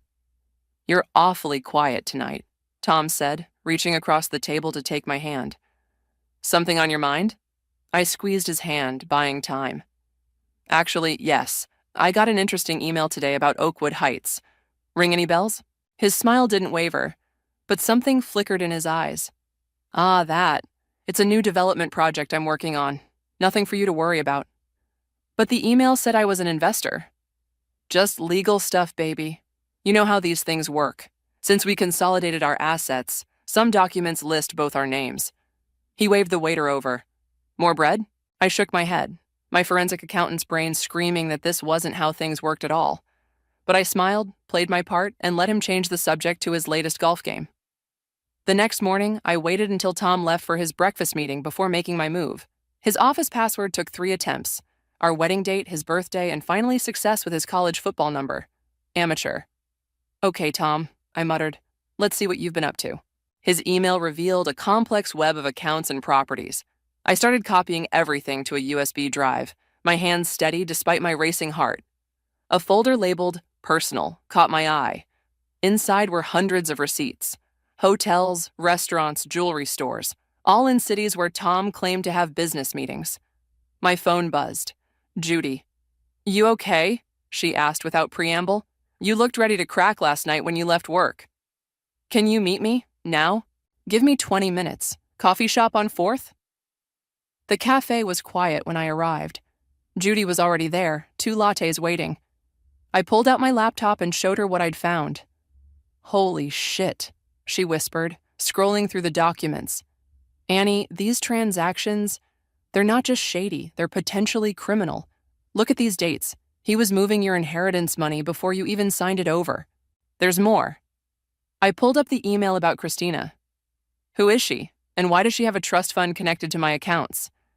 Judy's face went pale. Wait here. She rushed to her car, returning with a stack of papers. I've been doing some digging since you mentioned the weird email yesterday. Found this in public records. My coffee went cold as I stared at the document. A property deed for a house in Riverside, purchased 3 years ago. Listed owners, Tom and Christina. I need to see this house, I said, standing up. Annie, wait. Are you coming or not? 20 minutes later, we parked across the street from a beautiful Victorian home. A woman about my age was in the garden, a toddler playing nearby. She had Tom's favorite flowers planted along the walkway, the same ones he brought me every Friday. "That's Christina," Judy whispered unnecessarily.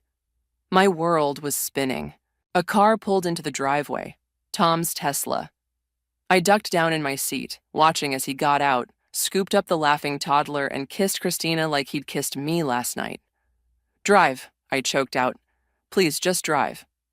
Back at my office, I locked myself in the bathroom and threw up. When I emerged, Judy was waiting with water and determination in her eyes. "What are you going to do?" I sat at my desk, pulled up my banking software. "What I do best. Follow the money." "Annie, he's been playing me for years, Judy. Years. Using my inheritance, my trust, my love to build this alternate life." My voice was steady, surprising me. But he forgot one thing. "What's that?" I logged into the forensic accounting database. Numbers are my language, and his numbers, they're about to tell me everything. My phone lit up with a text from Tom. "Working late tonight, baby. Don't wait up. Love you." I texted back, "No problem. Love you too." Judy raised an eyebrow. "What?" I said, already deep in financial records. He's not the only one who can play pretend. As the afternoon sun faded, patterns emerged in Tom's financial maze. Regular transfers, hidden accounts, properties under shell companies. Each discovery was a knife in my heart, but also a weapon in my arsenal. "You know what you're doing could be dangerous," Judy said softly. "If he's hiding this much..." I looked up from my screen, something cold and hard settling in my chest. "You know what's dangerous, Judy? Thinking you can steal from a forensic accountant and get away with it. Tom's about to learn that lesson the hard way." The numbers were telling their story now, loud and clear, and I was finally ready to listen. 3 days of playing the loving wife while digging through financial records had left me exhausted. I sat in my car outside Christina's yoga studio, watching her chat with other women after class. She looked so normal, happy, completely unaware that her life, like mine, was built on lies. My phone buzzed. "Tom, miss you, baby. Dinner tonight?" "Can't. Girls' night with Judy, remember?" Another lie to add to the pile between us. Christina walked to her car, and I found myself following her at a safe distance. She pulled into a high-end grocery store, the same one Tom claimed had the best steaks in town. My hands tightened on the steering wheel. Inside, I grabbed a basket and pretended to shop while keeping her in sight. She was in the produce section when someone called out, "Christina, how's my favorite client?" I ducked behind a display as a tall man approached her. His expensive suit and confident stride screamed business. "Joshua, what a surprise," Christina smiled. "Just picking up ingredients for Tom's favorite pasta. He's been so stressed about the Oakwood Heights project." I nearly dropped my basket. "Joshua, I knew that name from Tom's emails." "That man works too hard." Joshua laughed. "But the project's worth it. Biggest development deal of the year. Speaking of which, is he still planning to liquidate those trust holdings next week?" "I think so. He mentioned something about moving funds around. My inheritance. He was planning to move my inheritance." I followed Christina to check out, then watched her load her groceries. As she drove away, I approached Joshua, who was still examining wine bottles. "Excuse me," I said, channeling my inner airhead. I couldn't help overhearing, "You're in real estate?" He turned, all charm and perfect teeth. "Joshua Mills, Mills Development Group, always happy to meet a potential investor." "Actually, I'm interested in Oakwood Heights. I heard it's quite the project." His smile flickered. "Are you involved with the development?" "Not yet, but I'm very interested in the financial structure." He pulled out a business card. "Why don't you call my office? We can discuss opportunities." Back in my car, I Googled Mills Development Group. Their website listed Tom as a partner, something he'd never mentioned. I called Judy. "I need you to do something crazy," I said when she answered. "Crazier than stalking your husband's other wife? I need you to get me into a meeting with Joshua Mills." Silence. Then, "The real estate developer? How? You're still friends with his secretary, right? From spin class?" "Annie, please, Judy, I need to know what Tom's planning." She sighed. "Fine, but be careful. You're playing with fire." 2 days later, I sat in Joshua's plush office, wearing my sharpest suit and my game face. "Ms. Walker," he said, using the fake name Judy had given his secretary. How can I help you? I'm interested in investing in Oakwood Heights. But first, I need to understand the current ownership structure. He leaned back, studying me. That information is confidential. Of course, but surely you can tell me about the trust fund allocations, the ones being liquidated next week? His face hardened. Who are you, really? I stood, smoothing my skirt. Someone very interested in Tom's financial decisions. Give him a message for me. Annie says hello. I was halfway to the door when he called out, "Wait," I turned. He looked shaken. "You're Tom's wife. But he told us you were aware of everything." Did he? How interesting. What else did he tell you? Joshua ran a hand through his hair. Look, I don't want any part of whatever this is. But you should know, the trust liquidation, it's happening tomorrow, not next week. My heart stopped. Thank you, Joshua. I drove straight to the bank, my mind racing. Tom had access to my accounts, but some things still required my signature. Unless... The bank manager's face told me everything before she spoke. I'm sorry, Mrs. Thompson, but those documents were processed last week. Your husband had power of attorney. Power of attorney? My voice cracked. That's impossible. I never signed... She pulled up the document on her screen. There it was, my signature, perfectly forged. I stumbled out to my car and called Judy. He forged my signature. He's taking everything tomorrow. Come to my house. Now. As I drove, my phone lit up with a text from Tom. Surprise! Booked us a weekend getaway. Pack your bags, baby. Leaving tomorrow morning. Of course. He was planning to be gone when the transfers went through. My hands shook as I typed, "Can't wait, best husband ever." The lies came so easily now. But tomorrow, everything would change. Tomorrow, Tom would learn that he wasn't the only one who could play this game. And I was playing to win. Judy's dining room table disappeared under stacks of documents as we worked through the night. Every bank statement, every property deed, every forged signature told another piece of Tom's story. Look at this, Judy said, holding up a birth certificate. Christina's son. He's 2 years old. My coffee cup froze halfway to my lips. 2 years? That means he was sleeping with her before your wedding. The cup shattered against the wall before I realized I'd thrown it. Sorry, I whispered, but Judy was already cleaning up. Don't apologize. Break everything. You've earned it. My phone buzzed. Tom's hourly check-in. Almost packed, baby? Can't wait for our romantic weekend. I texted back a heart emoji, then turned to Judy. I need to get into that safety deposit box. The one you found the key for? It's at First National, box 2317. I pulled out Tom's bank records. He visits it every month, always after making large transfers. How are you going to access it? It's probably in his name. I smiled grimly. Actually, it's in mine. Another thing he forged, but this time that works in my favor. First National opened at 9 a.m. I was there at 8:55, dressed for my romantic weekend, suitcase in the car. The bank manager recognized me. Mrs. Thompson, your husband mentioned you'd be coming. My heart stopped. He did? Yes, he called yesterday to add you to the access list. Said it was an anniversary surprise. Of course, he needed me to have access so nothing would look suspicious when he emptied it. I forced a smile. That's my Tom. Always thoughtful. The box was larger than I expected. Inside, I found stacks of cash, multiple passports, some with Tom's picture under different names, and a USB drive. Could I have a moment alone? I asked the manager. To appreciate my surprise? In the private viewing room, I plugged the USB into my phone. Folders upon folders of offshore account details, property holdings, and emails appeared. But what caught my eye was a video file labeled Christina Wedding. My hands shook as I pressed play. There was Tom in a tuxedo, standing at an altar. Christina walking down the aisle in white. A different ring, a different ceremony, a different life, dated just 6 months after our own wedding. Mrs. Thompson, the manager knocked. Your husband is on the phone for you.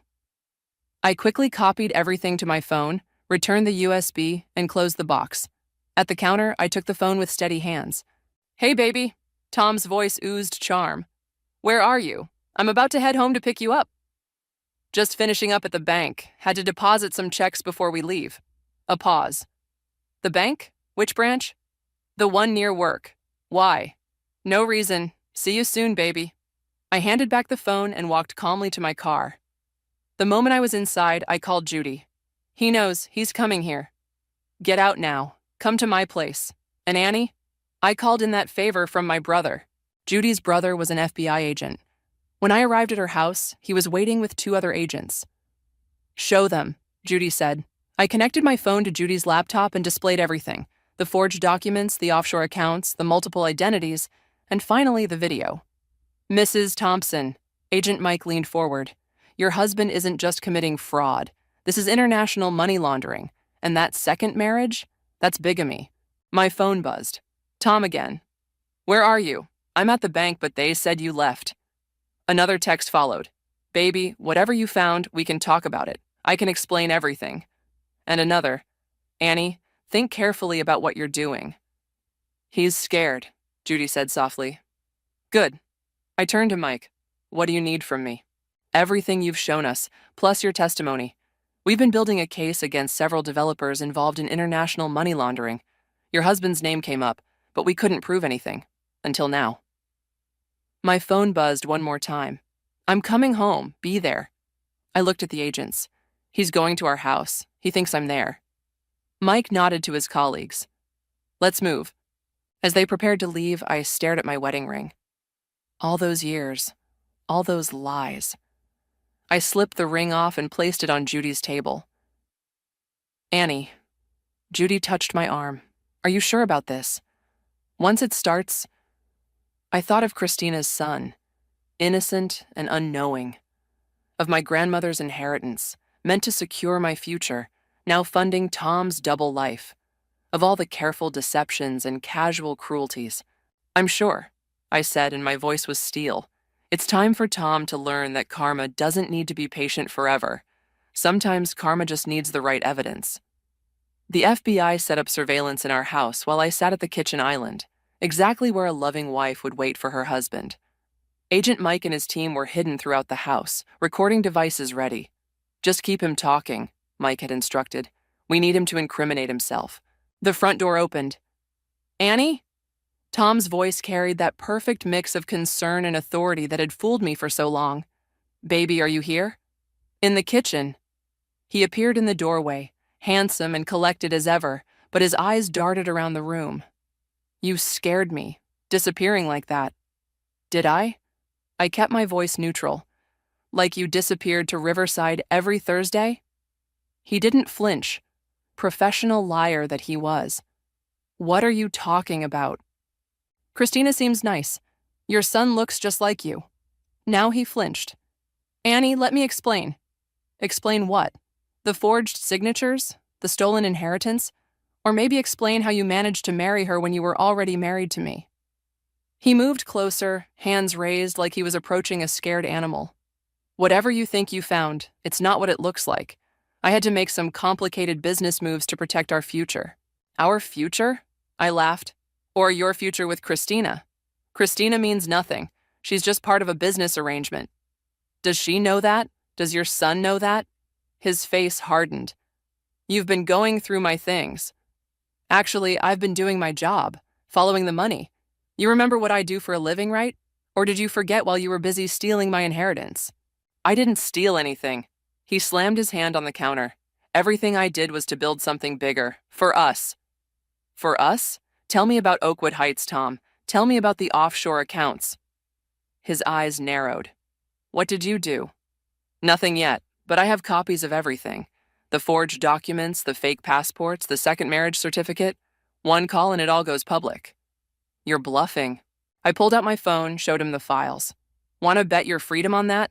He changed tactics, his voice softening. Baby, listen, we can fix this. I'll sign everything back over to you. We'll start fresh. Like you promised Christina? She means nothing. He reached for me. You're my wife. I stepped back. So is she. It's not legal, just a ceremony to keep her family happy while I close some deals. And the baby? A mistake. One I've paid for. He moved closer. Annie, please. Think about what you're doing. If this gets out, everyone gets hurt. Christina, the baby. Do you want that on your conscience? That hit home. Christina was as much a victim as I was. But then I remembered the birth certificate date. She'd known him first. He'd married me while already involved with her. You're right, I said softly. Christina and your son don't deserve this. Hope flickered in his eyes. Then let's talk. Just us. We can work it out. No, Tom, we can't. Agent Mike stepped out of the shadows. Thomas Thompson, you're under arrest. Tom's face went white. You didn't... She did, Mike said, producing handcuffs. And we have everything on tape. 2 more agents appeared. Tom looked at me, and for the first time, I saw real fear in his eyes. Annie, please. I love you. No, I said quietly. You love winning. You love control. But you never loved me. As they led him away, he called back, What about Christina? What about my son? I waited until he was gone before answering softly. They'll be better off without you. We all will. Judy emerged from the living room where she'd been waiting. You okay? No. I sank onto a kitchen stool. But I will be. My phone buzzed. A text from an unknown number. This is Christina. We need to talk. Judy read over my shoulder. Are you going to meet her? I stared at the message, thinking of the woman in the garden with her toddler, living her own version of my lie. Yes, I said finally. She deserves to know everything. And then what? I looked around at my perfect kitchen and my perfect house, all bought with lies and stolen dreams. And then I'm selling this house, starting over. Maybe help other women learn to spot the signs I missed. The signs you caught, Judy corrected. You brought down his whole operation. Yeah, I managed a small smile. Turns out karma doesn't need patience when it has a forensic accountant on its side. My phone buzzed again. Christina setting up a meeting for tomorrow. Want me to come with you? Judy asked. I shook my head. No, this is something I need to do alone. Besides, I added, I have a feeling Christina and I have a lot to talk about, starting with how we're going to rebuild our lives after loving the same liar. The sun was setting outside, painting the kitchen gold. For the first time in days, I felt like I could breathe. The truth was out, the lies exposed, and tomorrow would be different. The cafe where Christina suggested we meet was halfway between our houses. Our real houses, not the fake life Tom had constructed. She was already there when I arrived, her son asleep in a stroller beside her. I wasn't sure you'd come, she said as I sat down. I wasn't sure you'd want to see me. A waiter approached. We both ordered coffee, strong and black. When he left, Christina leaned forward. How long have you known? About a week. You? The FBI showed up at my door last night. She twisted her wedding ring, identical to the one I'd taken off. They showed me everything. The other properties, the fraud, you... Her voice cracked. I had no idea you existed. I didn't know about you either. But you figured it out. You caught him. I'm a forensic accountant. Numbers are what I do. She reached into her bag, pulled out a stack of papers. Then maybe you can help me understand these. They're from my bank accounts. The FBI says most of the money is from illegal activities. I glanced at the statements. The same patterns I'd found in my accounts jumped out immediately. He moved money between Shell's companies, I explained, made it look like legitimate business transactions, using my name, my signature. Mine too. Her son stirred in the stroller. She reached out automatically, soothing him with a gentle touch. James, she said softly. That's his name. Tom insisted on it, said it was his father's name. His father's name was Robert. Christina's hand froze. Everything was a lie, wasn't it? Down to the flowers he brought us. Same kind, same day of the week. She laughed, a harsh sound. Friday afternoons. Peonies. He really wasn't very creative. Our coffee arrived. We both stared into our cups, the weight of shared betrayal hanging between us. What happens now? Christina asked. The FBI is freezing all his assets, but anything we can prove was legitimately ours, we can keep. I don't want his money. Neither do I, but... I nodded toward James.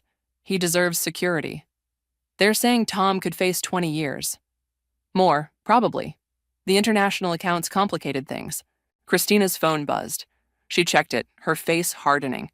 His lawyer, again, wants me to help build his defense. What are you going to do? Tell the truth, that I was as fooled as you were. She looked up. Unless you need me to say something else? I shook my head. The evidence is enough. Your testimony would just be confirmation. James woke up then, his sleepy eyes so much like Tom's it hurt.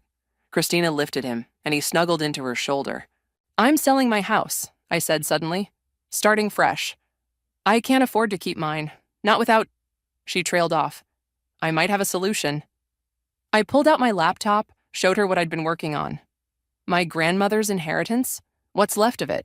I'm using it to start a foundation. For women like us, people who've been financially manipulated or defrauded. A foundation? Education, legal support, emergency housing. The FBI says there are more victims out there. Other women Tom scammed. Christina was quiet for a long moment. Would you need help running it? Actually, I was hoping you'd say that. You have a business degree, right? How did you... Found your LinkedIn. Did some background checking. Hope you don't mind. She smiled. A real smile. Once a forensic accountant, always a forensic accountant. Something like that. James reached for my hair, giggling. Christina gently pulled his hand back. Sorry, he's grabby lately. It's okay. I touched his small hand. He's innocent in all this. No one's innocent. A familiar voice cut in. We both looked up to see Judy standing there. Except maybe him. Judy, I started, but she cut me off. Save it. I've been watching you torture yourself for days about meeting Christina. Had to make sure you were both okay. Christina shifted. You're Annie's friend? The one who helped her? Guilty. And now I'm here to help both of you. First step? Lunch. Real food, not just coffee. You two have a foundation to plan.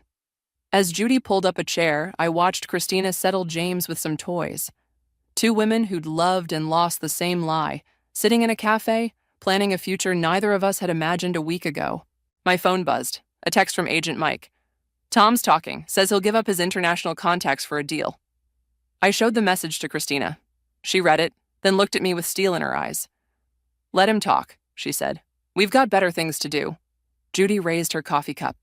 To new beginnings? Christina and I lifted our cups. To new beginnings. And to karma, I thought. Sometimes it doesn't just balance the scales. It opens doors you never knew existed.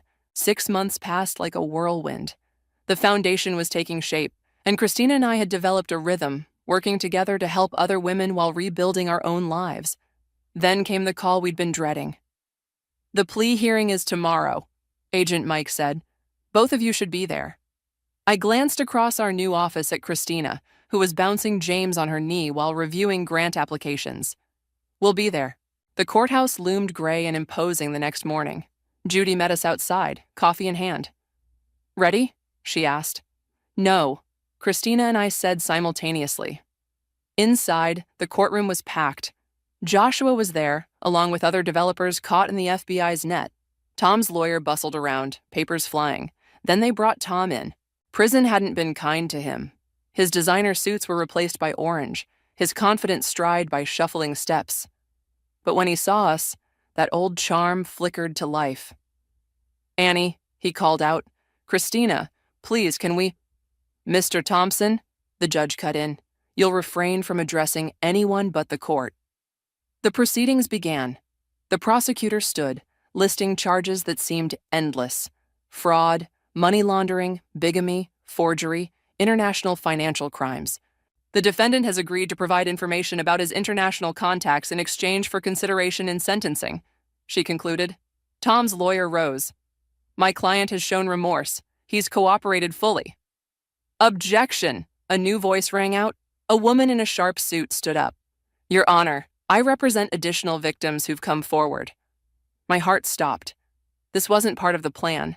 The lawyer continued. 3 more women have provided evidence of Mr. Thompson's fraudulent marriages and financial schemes. Same pattern, different cities? Christina grabbed my hand. Tom's face went ash gray. Approach the bench, the judge ordered. While they huddled, I turned to Agent Mike, who sat behind us. Did you know about this? He nodded grimly. Found them last week. Tom was busier than we thought. The judge cleared his throat. In light of this new evidence, I'm rejecting the plea deal. Mr. Thompson, you've demonstrated a pattern of deliberate deception that goes beyond the original charges. Tom jumped up. Your Honor, please, I can explain. Sit down, Mr. Thompson. Based on the severity and scope of your crimes, I'm sentencing you to 25 years in federal prison.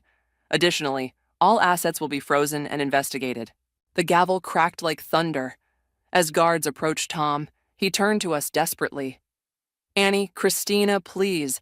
I did it for us. For James. Christina stood, James sleeping against her shoulder.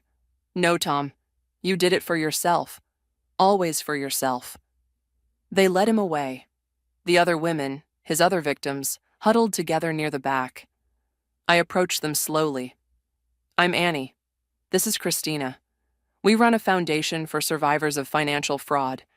If you need help, one woman stepped forward. I'm Rachel. Tom, he took everything from me 3 years ago. Not everything, Christina said firmly. He didn't take your strength or your future. Outside the courthouse, reporters swarmed. Agent Mike ran interference while Judy got our cars. Annie, Tom's lawyer called out. A moment? I turned. He held out an envelope. He wanted you to have this, both of you. Christina and I exchanged looks. Together, we ripped the envelope in half. We don't need any more of his words, I said.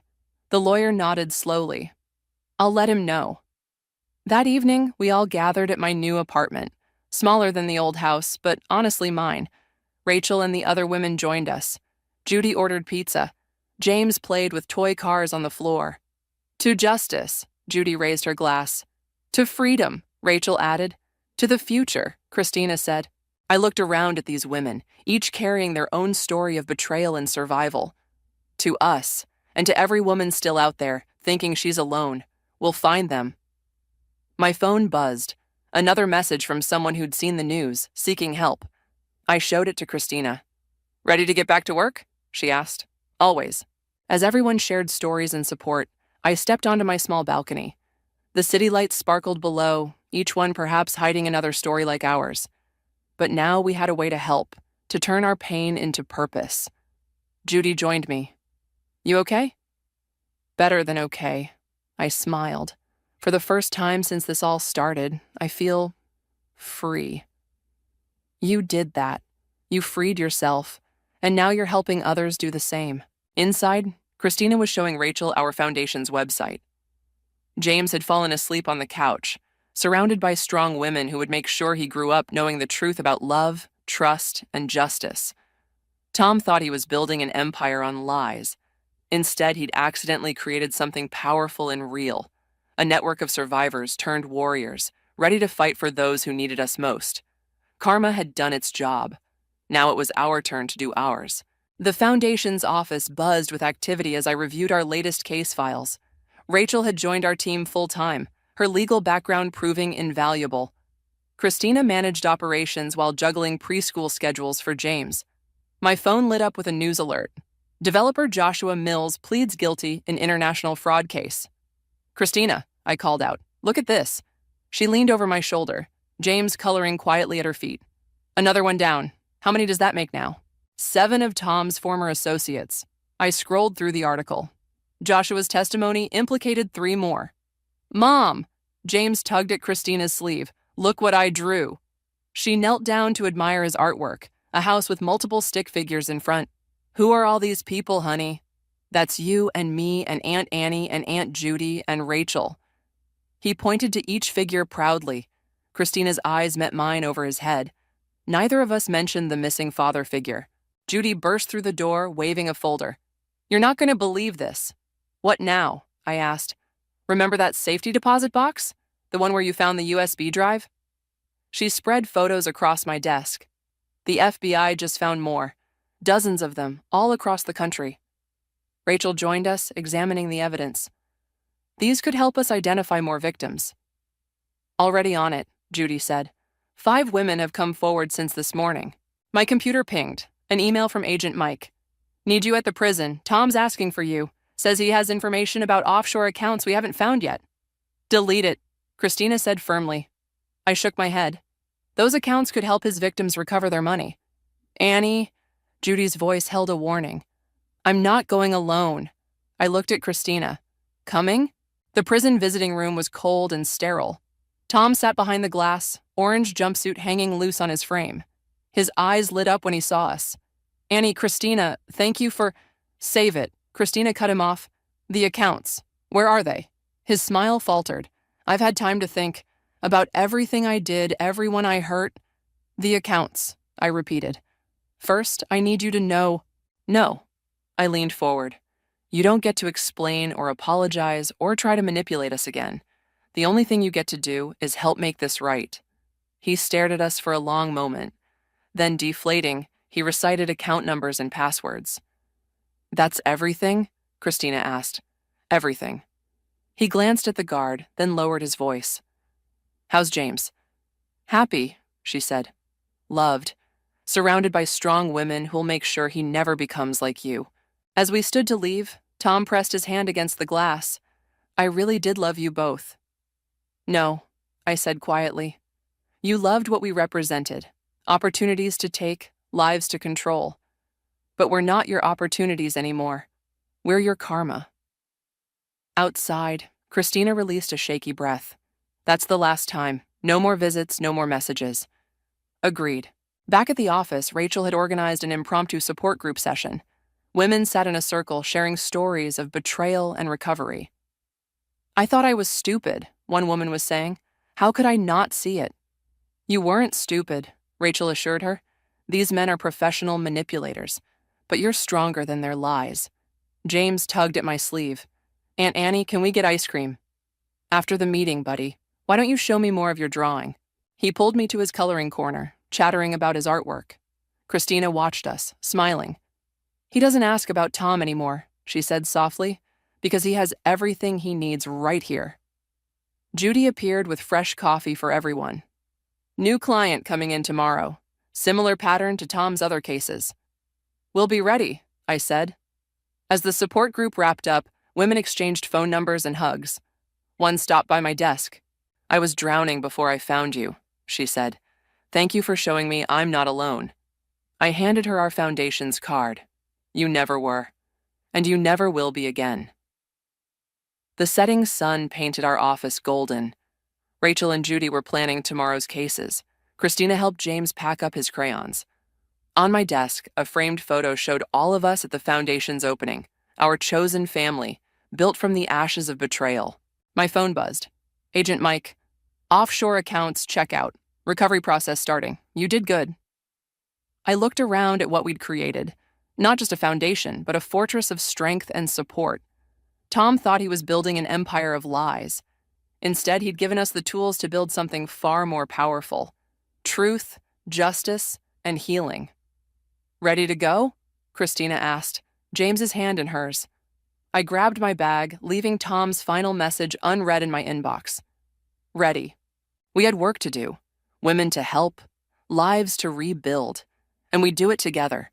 Stronger than any lie. More powerful than any betrayal. That was the truest karma of all.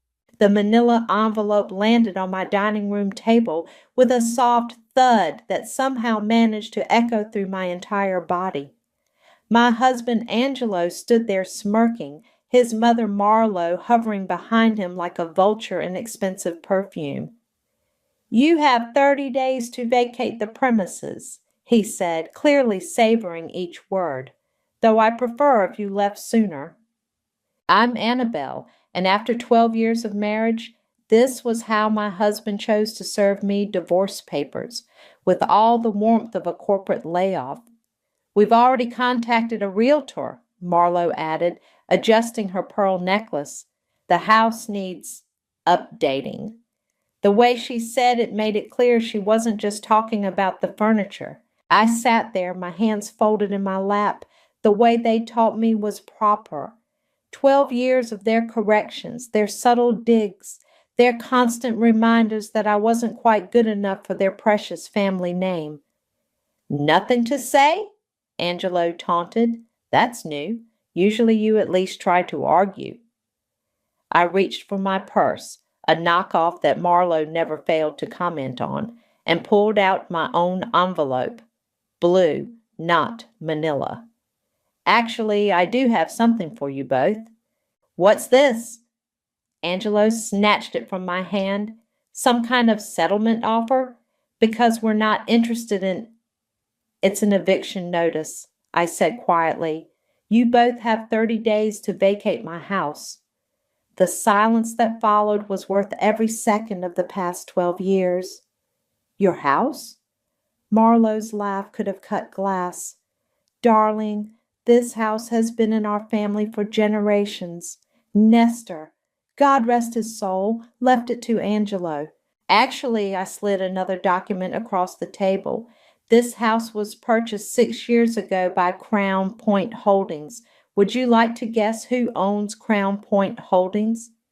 Angelo's face went from smug to sheet white in seconds. That's impossible. When the bank threatened foreclosure. When your father's gambling debts nearly lost this house, I corrected, someone stepped in and bought it, anonymously. That someone was me. You're lying, Marlowe spat. You could never afford... My inheritance, I said. The one you both laughed about. Small-town money, you called it. Turns out it was enough to save your family home when Angelo's business ventures put it at risk. Again. Angelo started pacing, running his hands through his hair. You can't do this. This is our home. Was your home, I corrected. Now it's my home, and I'm exercising my right as the owner to terminate your tenancy. We'll fight this, Marlowe declared, but I could see the panic behind her eyes. Please do, I smiled. I have 12 years of documented verbal abuse, financial records showing how you both tried to isolate me from my own money, and evidence of Angelo's creative accounting. Would you like me to continue? The doorbell rang, making us all jump. Angelo moved to answer it, probably hoping it was his lawyer with some miracle solution. Instead, I heard a familiar voice, his cousin Zoe. Baby, I got your message. Is she finally... Zoe stopped dead when she saw me still sitting at the dining room table. Her lipstick was the exact shade of red that Angelo had once told me I could never pull off. I stood up, smoothing my skirt. I'll leave you all to discuss your living arrangements. Oh, and Angelo, the security cameras I had installed last month, they catch everything, everything. I grabbed my purse and headed for the stairs, but not before I heard Marlowe's sharp intake of breath and Angelo's muttered, "Oh, God." I've arranged to stay in the guest house, I called down. You know, the one you never let me use because it wasn't appropriate for family gatherings. Take your time packing, but do remember, 30 days. As I walked away, I heard Marlowe's voice rising in hysteria, Angelo trying to calm both her and Zoe, who seemed to be crying now. I closed the guest house door behind me and finally let out the breath I'd been holding for 12 years. My phone buzzed. A text from my Aunt Penny. Did you give them the papers? Yes, I typed back. Thank you for helping me set this up all those years ago. Karma takes her time, dear, she replied, but she always delivers. I looked out the window at the main house where lights were flicking on in various rooms as my soon-to-be ex-family scrambled to make sense of their new reality. For the first time in years, I felt something close to peace. The war wasn't over. I knew them too well to think they'd go quietly, but for the first time since I'd walked into this house as Angelo's bride, I was fighting on my own terms, and I had the keys to prove it. The banging on my guest house door started at exactly 7:03 a.m. I knew because I'd been awake since 5 waiting for it. Open this door right now! Marlowe's voice carried through the wood like a dentist's drill. We need to discuss this absurdity. I took my time walking to the door, coffee cup in hand. When I opened it, both Marlowe and Angelo stood there, looking like they hadn't slept. Good. I have my lawyer on standby. Angelo thrust his phone at me. This little stunt of yours won't hold up. I took a sip of coffee. Put him on speaker. Angelo's hand shook slightly as he dialed. Stephen, you're on with Annabelle. Mrs. Newman, Stephen's voice crackled through the speaker. I suggest you reconsider this course of action. The documentation you provided is ironclad, I cut in. But please check again. Crown Point Holdings, registered in Delaware, purchased this property on March 15th, 6 years ago. The deed transfer was properly recorded. I have copies of every document, including the cashier's check used for payment. That's theft, Marlowe shrieked. You went behind our backs. Actually, I pulled out my phone and played a recording. Let me remind you of something. Your exact words were, if you're so concerned about the house, why don't you buy it yourself? Remember that dinner party, Marlowe, when you mocked me in front of everyone? Her face went pale. You recorded. I record everything now. Have for years. Amazing what people say when they think you're just the quiet little wife in the corner.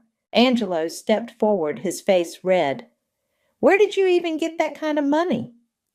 Remember when you laughed at my mother's estate, called it pocket change? I smiled.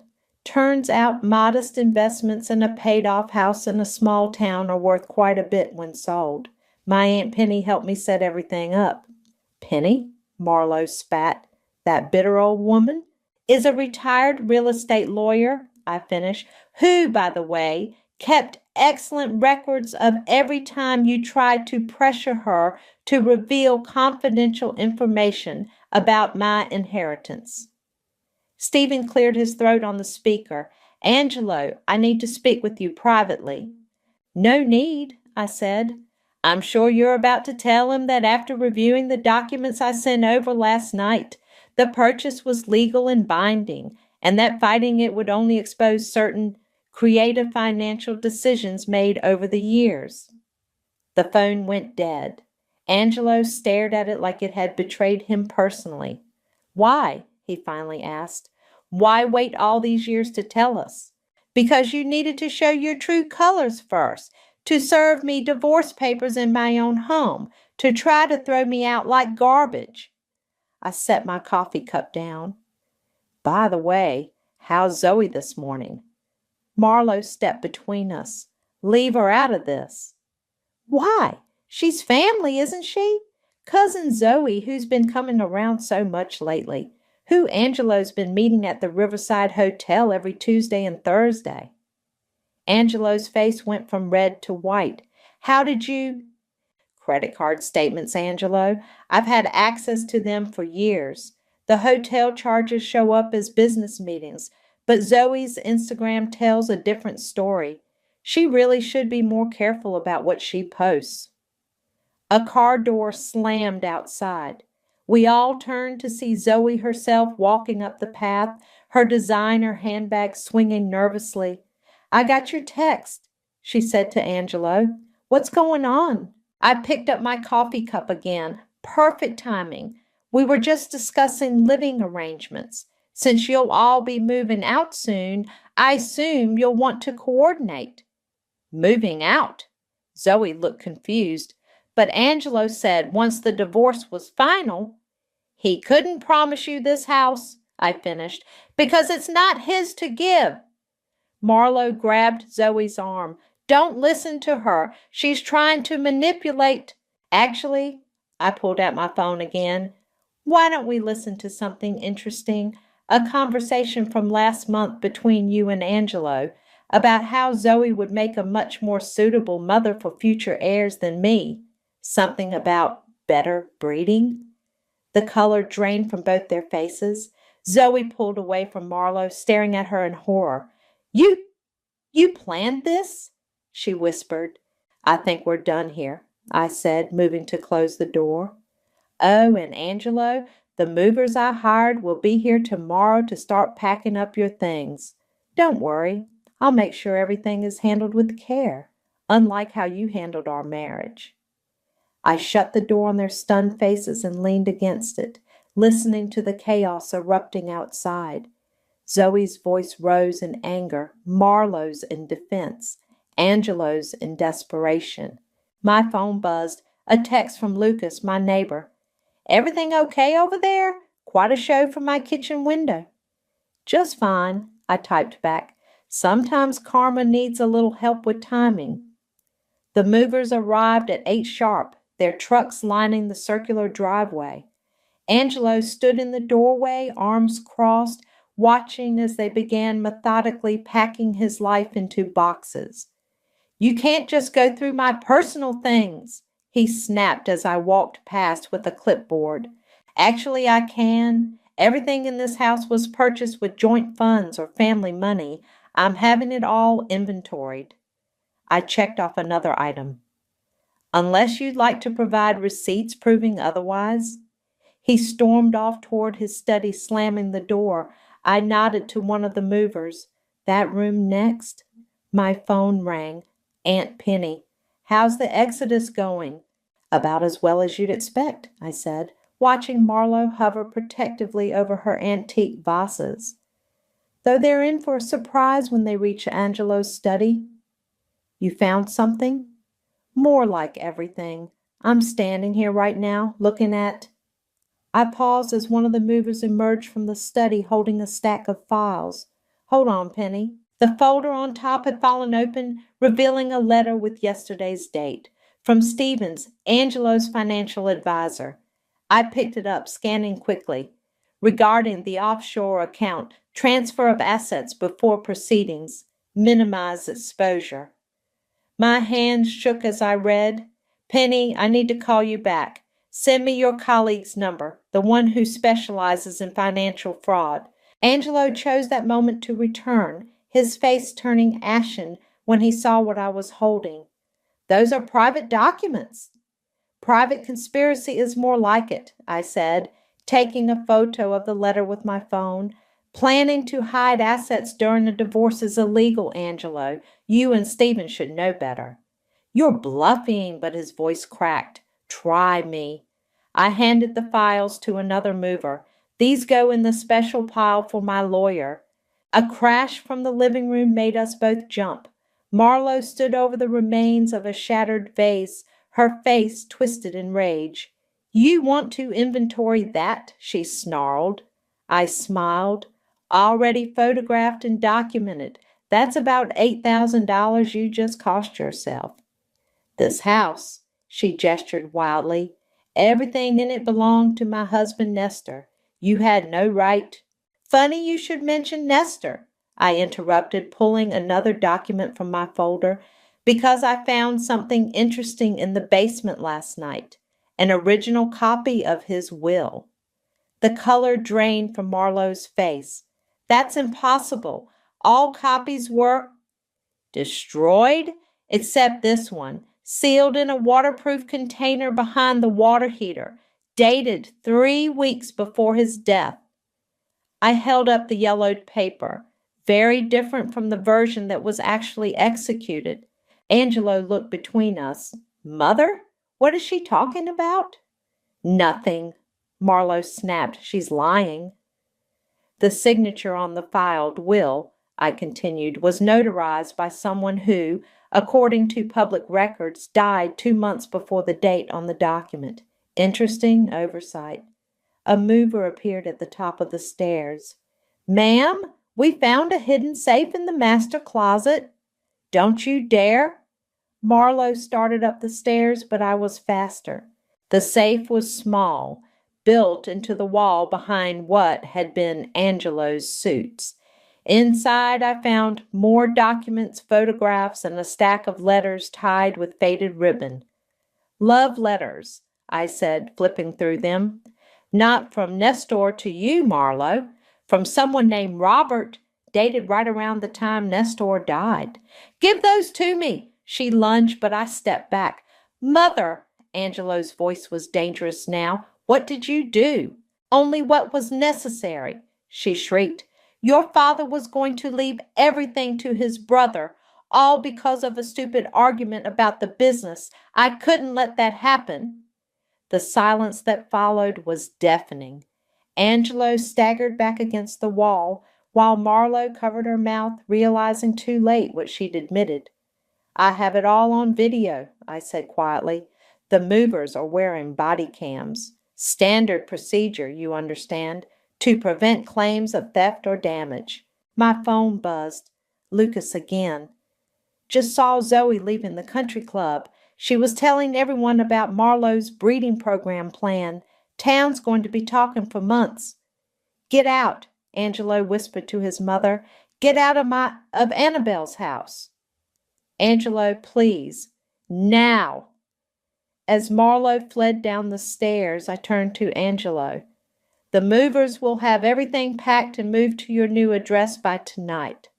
I took the liberty of paying for 3 months at the Madison Apartments. He looked at me, really looked at me, maybe for the first time in years.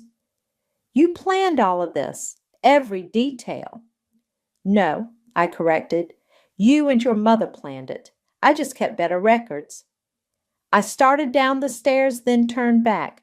Oh, and Angelo? Check your email. My lawyer just sent over some interesting documents about Stephen's involvement in your father's company's collapse. Turns out Karma's been busy on all fronts. The sound of his sharp intake of breath followed me down the stairs, sweeter than any love song he'd ever sung. You're throwing a dinner party? Aunt Penny's voice crackled through the speaker. Now? I adjusted another place setting at my dining room table, now free of divorce papers and threats. Not just any dinner party, the exact same one Marlowe hosted last year when she deliberately didn't invite me. Deliciously petty, I'm in. Who else? Everyone they tried to drive away over the years. Remember Sarah from the garden club? The one Marlowe said wasn't refined enough? The landscape architect who designed the governor's mansion? That's the one. Plus Lucas from next door, whose wife they swindled before she passed, and Catherine, who Angelo called new money at the country club. The tech CEO Catherine? Exactly. I stepped back to admire my work. Marlowe's social circle is about to get a reality check. The doorbell rang at exactly 7. Lucas arrived first, a bottle of wine in hand and a knowing smile on his face.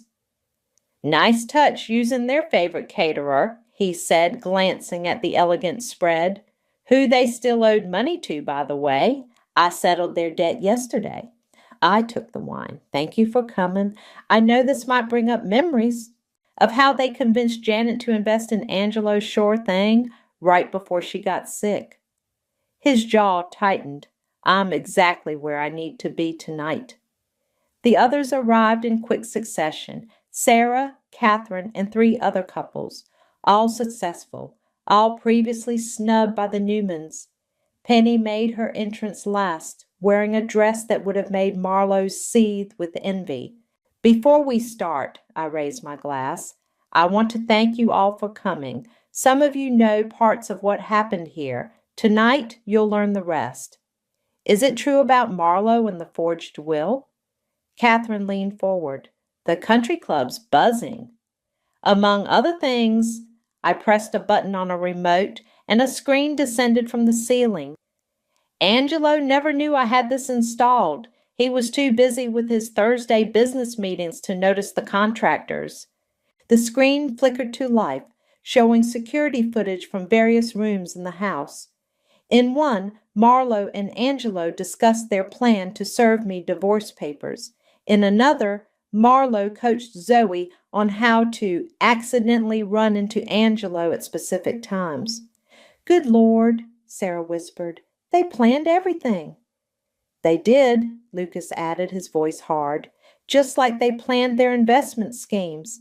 Annabelle, show them the financial records. I switched to a spreadsheet. This is how they targeted wealthy individuals going through personal crises, like Lucas's wife Janet when she was starting chemotherapy. The room grew silent as I walked them through the evidence, bank statements, recorded conversations, emails between Angelo and Stephen discussing their foolproof system. The FBI has this now, I said quietly, along with proof of tax evasion going back 5 years. But how did you get all this? Someone asked. By being invisible, I smiled. They were so convinced I was just the quiet little wife, they never noticed me watching, recording, collecting, every snide comment, every secret meeting, every hidden document. Penny raised her glass. To the quiet ones. Speaking of quiet, Lucas turned to me. Have you told them about the surveillance footage from last week? The conversation between Marlowe and Zoe? I hesitated, then pressed play. The screen showed Marlowe in the garden with Zoe, their voices clear in the evening air. Once you're pregnant, Marlowe was saying, Angelo can divorce her. We'll say she was infertile, that she hid it before the marriage.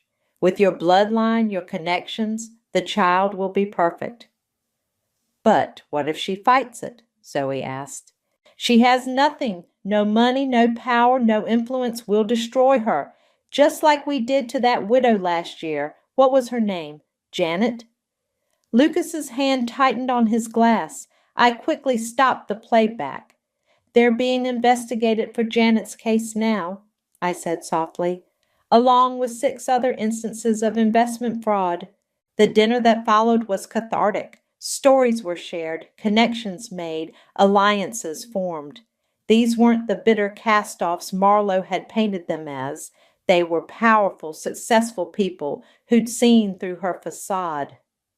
As the evening wound down, Lucas lingered behind. Thank you, he said simply. Janet would have loved this. I wish I'd known her. She would have liked you. She always said the quiet ones were the most dangerous. He smiled. Need help cleaning up? Actually, I glanced at the clock, you might want to stick around. Angelo's lawyer should be delivering their response to my countersuit right about. The doorbell rang. Now. I straightened my dress. Care to witness what happens when karma comes with receipts? Lucas offered his arm. Wouldn't miss it for the world. Together we walked to the door, ready for the next act in this carefully orchestrated dance of justice. She's saying what? I stared at my lawyer across her polished desk, the morning sun making the latest legal filing look even more absurd. Marlowe is claiming you blackmailed her, Maria repeated, tapping the document. She's filed a police report alleging you threatened to expose family secrets unless she signed over property rights. I laughed, but it came out hollow. She does realize I have recordings of everything, right?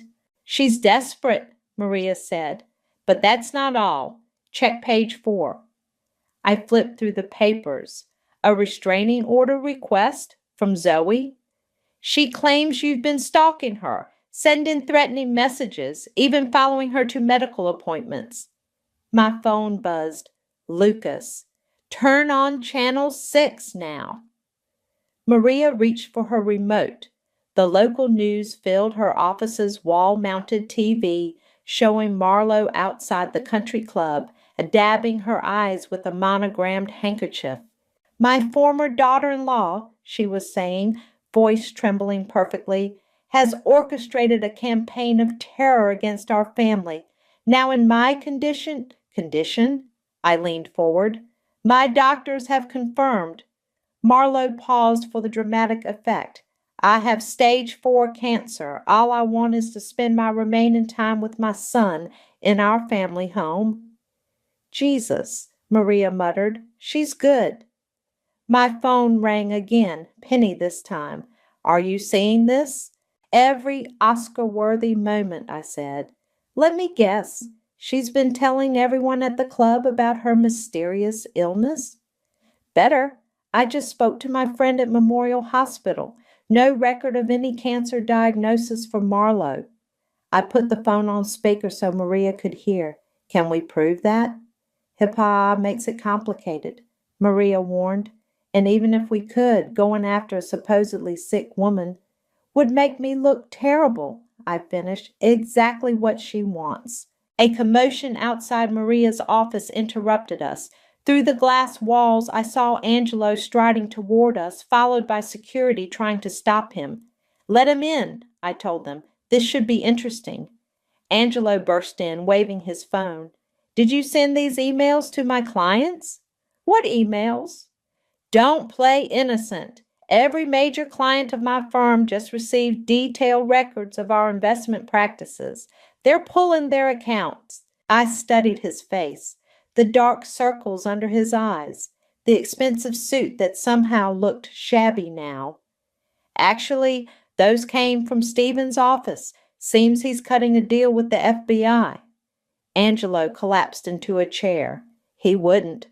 He did, this morning, right after they froze his accounts. I leaned forward. Your mother's performance was impressive, by the way. The handkerchief was a nice touch. She is sick, he snapped, but wouldn't meet my eyes. No, she's not, but she is facing potential fraud charges. How's that for terminal? His phone buzzed. The color drained from his face as he read the message.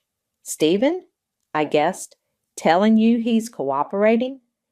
You've destroyed everything, he whispered. No, Angelo, you did that yourself. Every crooked deal, every betrayal, every lie. Those were your choices. Security appeared at the door. This time Angelo let them lead him out. My phone lit up with a text from Lucas. Zoe just left the country club. She was crying. Something about a positive pregnancy test? I showed Maria the message. And now Act 3 begins. You think the baby's not Angelo's? I know it's not, because Angelo had a vasectomy 3 years ago. I pulled out another file. Medical records he thought he'd hidden. Marlowe insisted on it. Didn't want any accidents with the wrong kind of woman. Maria whistled. The irony. Speaking of irony, Penny's voice came through the speaker. You might want to check your email. I found something in my old files about Marlowe, something from 30 years ago. I opened my laptop, clicked on the new message, and felt my breath catch. Is that? Maria leaned in. My mother, I said softly, staring at the old photograph. With Marlowe. They were friends? More than friends, Penny said. They were business partners. Until Marlowe met Nestor and decided your mother wasn't sophisticated enough for her new social circle. The business collapsed. Your mother lost everything. And that's why she left town? I finished, pieces clicking into place. Why she never talked about her life here. Marlowe's had it out for your family for decades, Penny confirmed. Your marriage to Angelo wasn't the beginning. It was her finish line. I sat back, letting it sink in. Well then, I guess this isn't just about saving my marriage anymore. What are you thinking? Maria asked. I looked at the photo again. My mother's bright smile, Marlowe's arm around her shoulders, the sign of their shared business behind them. I'm thinking it's time for a different kind of family reunion. The hospital corridor smelled of disinfectant and desperation. Marlowe lay in the private room, looking frail and perfectly staged in her designer nightgown. Angelo hovered nearby, shooting daggers at me with his eyes. Come to gloat? He spat. Actually, I held up a manila envelope. I came to offer a deal.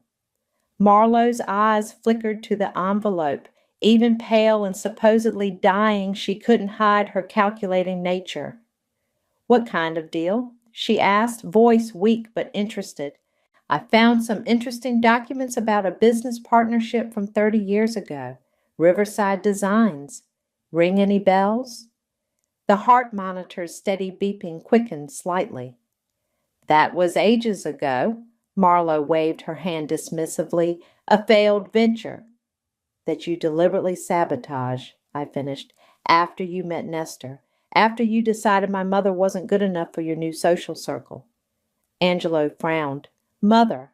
What is she talking about? Your mother and mine were business partners, I explained, pulling out old photos.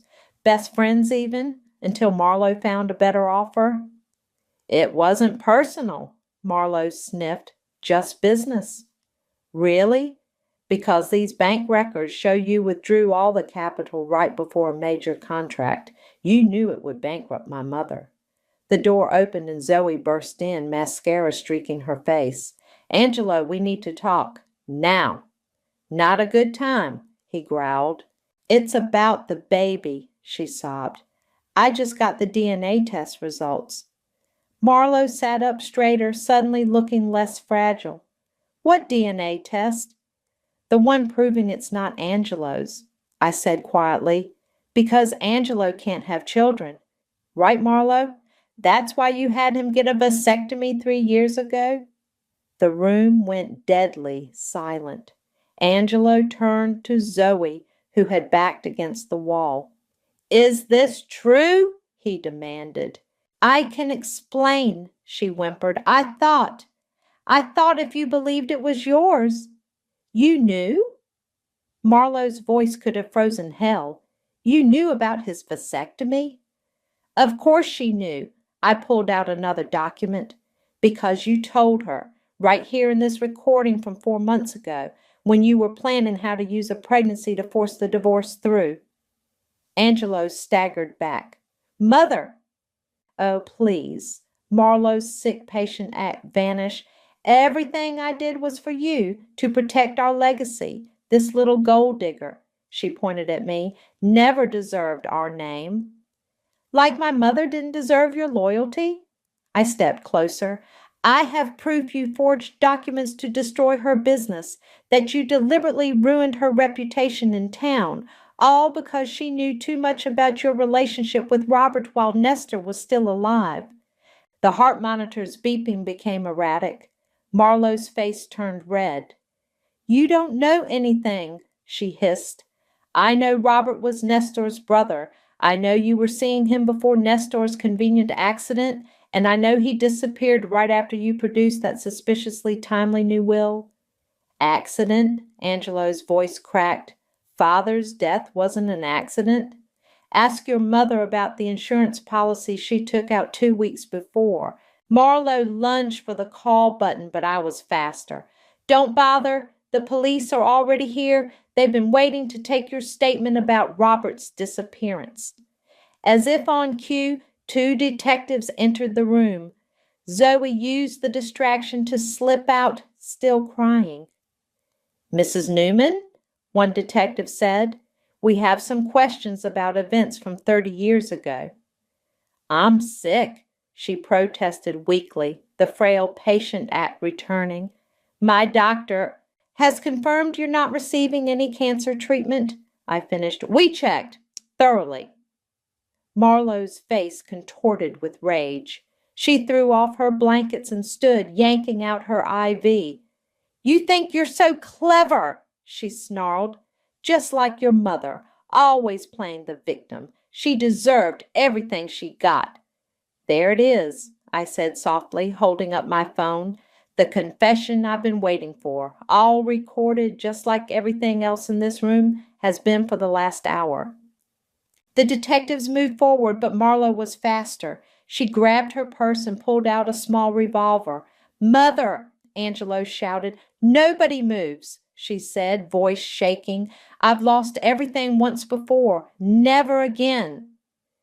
Actually, Lucas's voice came from the doorway. You lost everything the moment you pulled that gun. He had his phone out, live streaming. The whole thing's going straight to the police captain and the news stations. Marlowe's hand trembled. The gun wavered. It's over, I said quietly. The truth always comes out, Marlowe. Always.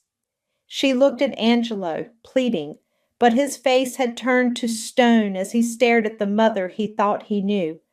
The gun clattered to the floor. As the detectives moved in with handcuffs, Marlowe locked eyes with me one last time. You're just like her, she spat. I smiled. Thank you. That's the nicest thing you've ever said to me. The detectives led her away, leaving Angelo standing alone in the hospital room, surrounded by the ruins of everything he'd believed in. The house is still yours for 2 more weeks, I told him. Make them count. The courthouse steps were crowded with reporters when I arrived. Penny gripped my arm as we pushed through the crowd. Mrs. Newman, any comment on your mother-in-law's arrest? Is it true about the murder investigation? What about the fraud charges against your husband? I kept walking, head high. Inside, Angelo and his new lawyer waited in the hallway. He looked smaller somehow, his expensive suit hanging loose on his frame. The DA offered a deal, he said as I approached, if I testify against Mother and Stephen. Smart choice, I replied. Finally. The courtroom doors opened. We filed in, taking our seats on opposite sides. Marlowe was already there in her orange jumpsuit, hands cuffed, looking nothing like the society queen she'd once been. The judge entered and everyone rose. As we sat, I felt Lucas slide into the seat behind me. Made it just in time, he whispered. Zoe's outside. She wants to speak to you after.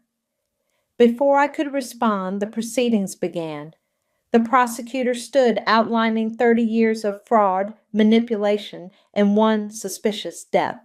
The state will prove that Marlowe Newman orchestrated not only financial fraud, but was also responsible for the death of Robert Newman, her brother-in-law, whose remains were recently discovered on property she once owned. Marlowe's lawyer jumped up. Objection. These allegations are supported by evidence, the prosecutor continued, including a confession from Mrs. Newman's co-conspirator, Stephen Evans. Angelo flinched at Stephen's name. His former friend had turned state's evidence, providing everything needed to unravel their financial schemes. Furthermore, the prosecutor held up a familiar blue folder. We have documentation proving Mrs. Newman's involvement in multiple instances of fraud, including the case of Janet Perry. Lucas's sharp intake of breath behind me was barely audible. The evidence mounted: forged documents, recorded conversations, bank records showing decades of systematic fraud. Then came the photos of Robert's remains, found exactly where Stephen said they would be. Marlowe sat stone-faced until they played the recording from the hospital room. Her own voice filled the courtroom. She deserved everything she got, she cracked. Of course she deserved it, Marlowe screamed, standing suddenly. That little nobody thinking she could be my equal, and her daughter, she pointed at me, trying to take everything I built. Mrs. Newman, the judge warned, sit down or I made this family. Marlowe continued, wild-eyed. I protected our legacy. Robert would have ruined everything, just like that woman's daughter. Did you kill Robert Newman? The judge cut in. He was going to tell Nestor everything about us, about the money. I couldn't let him destroy what I'd built. The courtroom erupted. As bailiffs moved to restrain Marlowe, she locked eyes with me. You think you've won? She snarled. You've destroyed your own husband, my son. Is that what you wanted? No, Marlowe. I stood slowly. You did that yourself. Every lie, every scheme, every murder, those were your choices. I just brought them into the light. The judge's gavel cracked like thunder. Remove the defendant. We'll resume after recess. As they led Marlowe away, still ranting, Angelo approached me. I never knew, he said quietly, about Robert, about your mother, any of it. Would it have mattered? He had no answer. Outside the courtroom, Zoe waited, looking nervous. Annabelle, can we talk? I nodded, following her to a quiet corner. The baby, she twisted her hands. It's Stephen's. He promised me everything would work out once Angelo inherited the house. I never meant. Save it, I cut her off. The DA has your recorded conversations with Marlowe. You knew exactly what you were doing. Please, she grabbed my arm. I'll tell them everything, about the planning, the schemes, all of it. I can't have my baby in prison. Lucas appeared beside me. Like Janet couldn't be with her daughter during chemo? Zoe dropped her hand, backing away. Talk to the DA, I told her, but don't expect mercy from me. Back in the courtroom, the verdict was swift. Marlowe, guilty on all counts. The judge's words fell like hammers. Life without possibility of parole. Angelo's plea deal meant 5 years, with restitution to all victims. Stephen got 10. Zoe, turning state's evidence, got probation and community service. As we left the courthouse, reporters swarmed again. This time I stopped. Mrs. Newman, what happens now? First, it's Ms. Reyes again, I said clearly, and what happens now is justice for my mother, for Janet Perry, for Robert Newman, for everyone they hurt. And the house? I smiled, feeling Lucas's presence behind me, solid and sure. The house is just a house. The truth, that's what matters. And the truth always comes home eventually. Penny waited by the car holding up her phone. It's done. The wire transfer from their frozen accounts, full restitution to all victims. Including Janet's daughter? Lucas asked quietly. Especially her, I confirmed. Some debts take longer to pay, but they all come due eventually. We drove away from the courthouse, leaving the cameras and questions behind. The war was over. The cost had been high, but the truth was worth every penny. The moving truck pulled away from the house, carrying the last of Angelo's belongings. I stood in the empty foyer, keys heavy in my hand, when the doorbell rang. Lucas stood there, holding 2 cups of coffee. Thought you might need this? Perfect timing, I said, letting him in. I was just about to start cleaning out Marlowe's room. Want help? We climbed the stairs together, our footsteps echoing in the emptiness. Marlowe's room still smelled of her expensive perfume, the closet still full of designer clothes with tags attached. Donation pile, I decided, pulling out armfuls of silk and cashmere. Wait, Lucas held up a dusty box from the back of the closet. Look at this. Inside were photographs, dozens of them.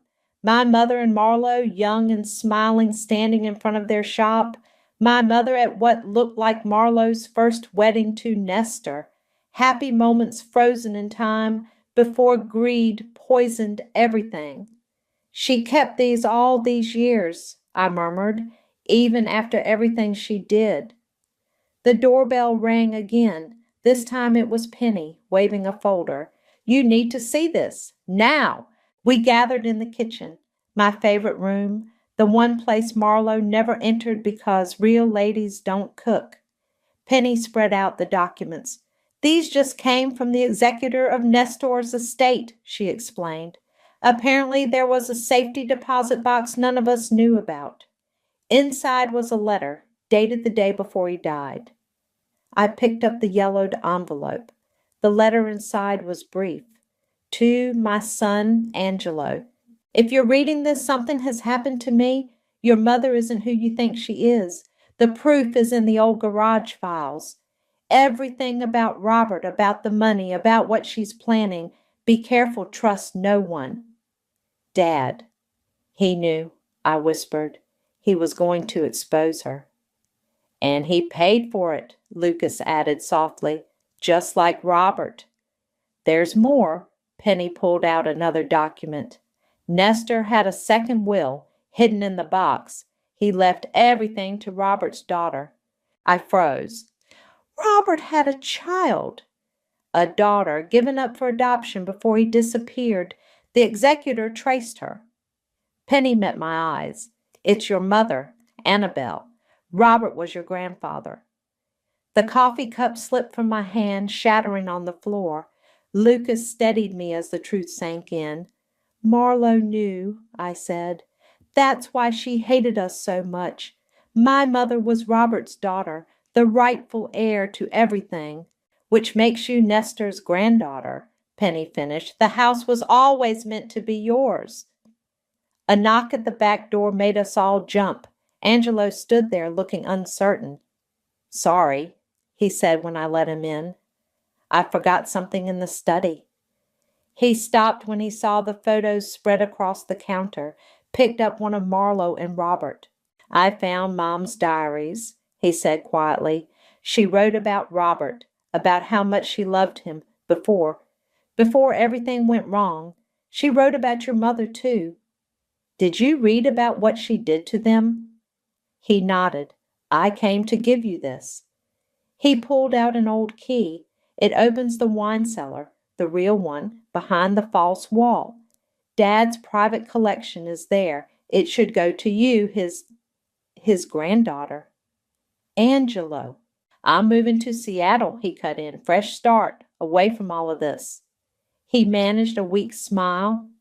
The house was always too big for me anyway. After he left, Lucas helped me clean up the broken coffee cup while Penny organized the documents. What will you do with the house? Lucas asked.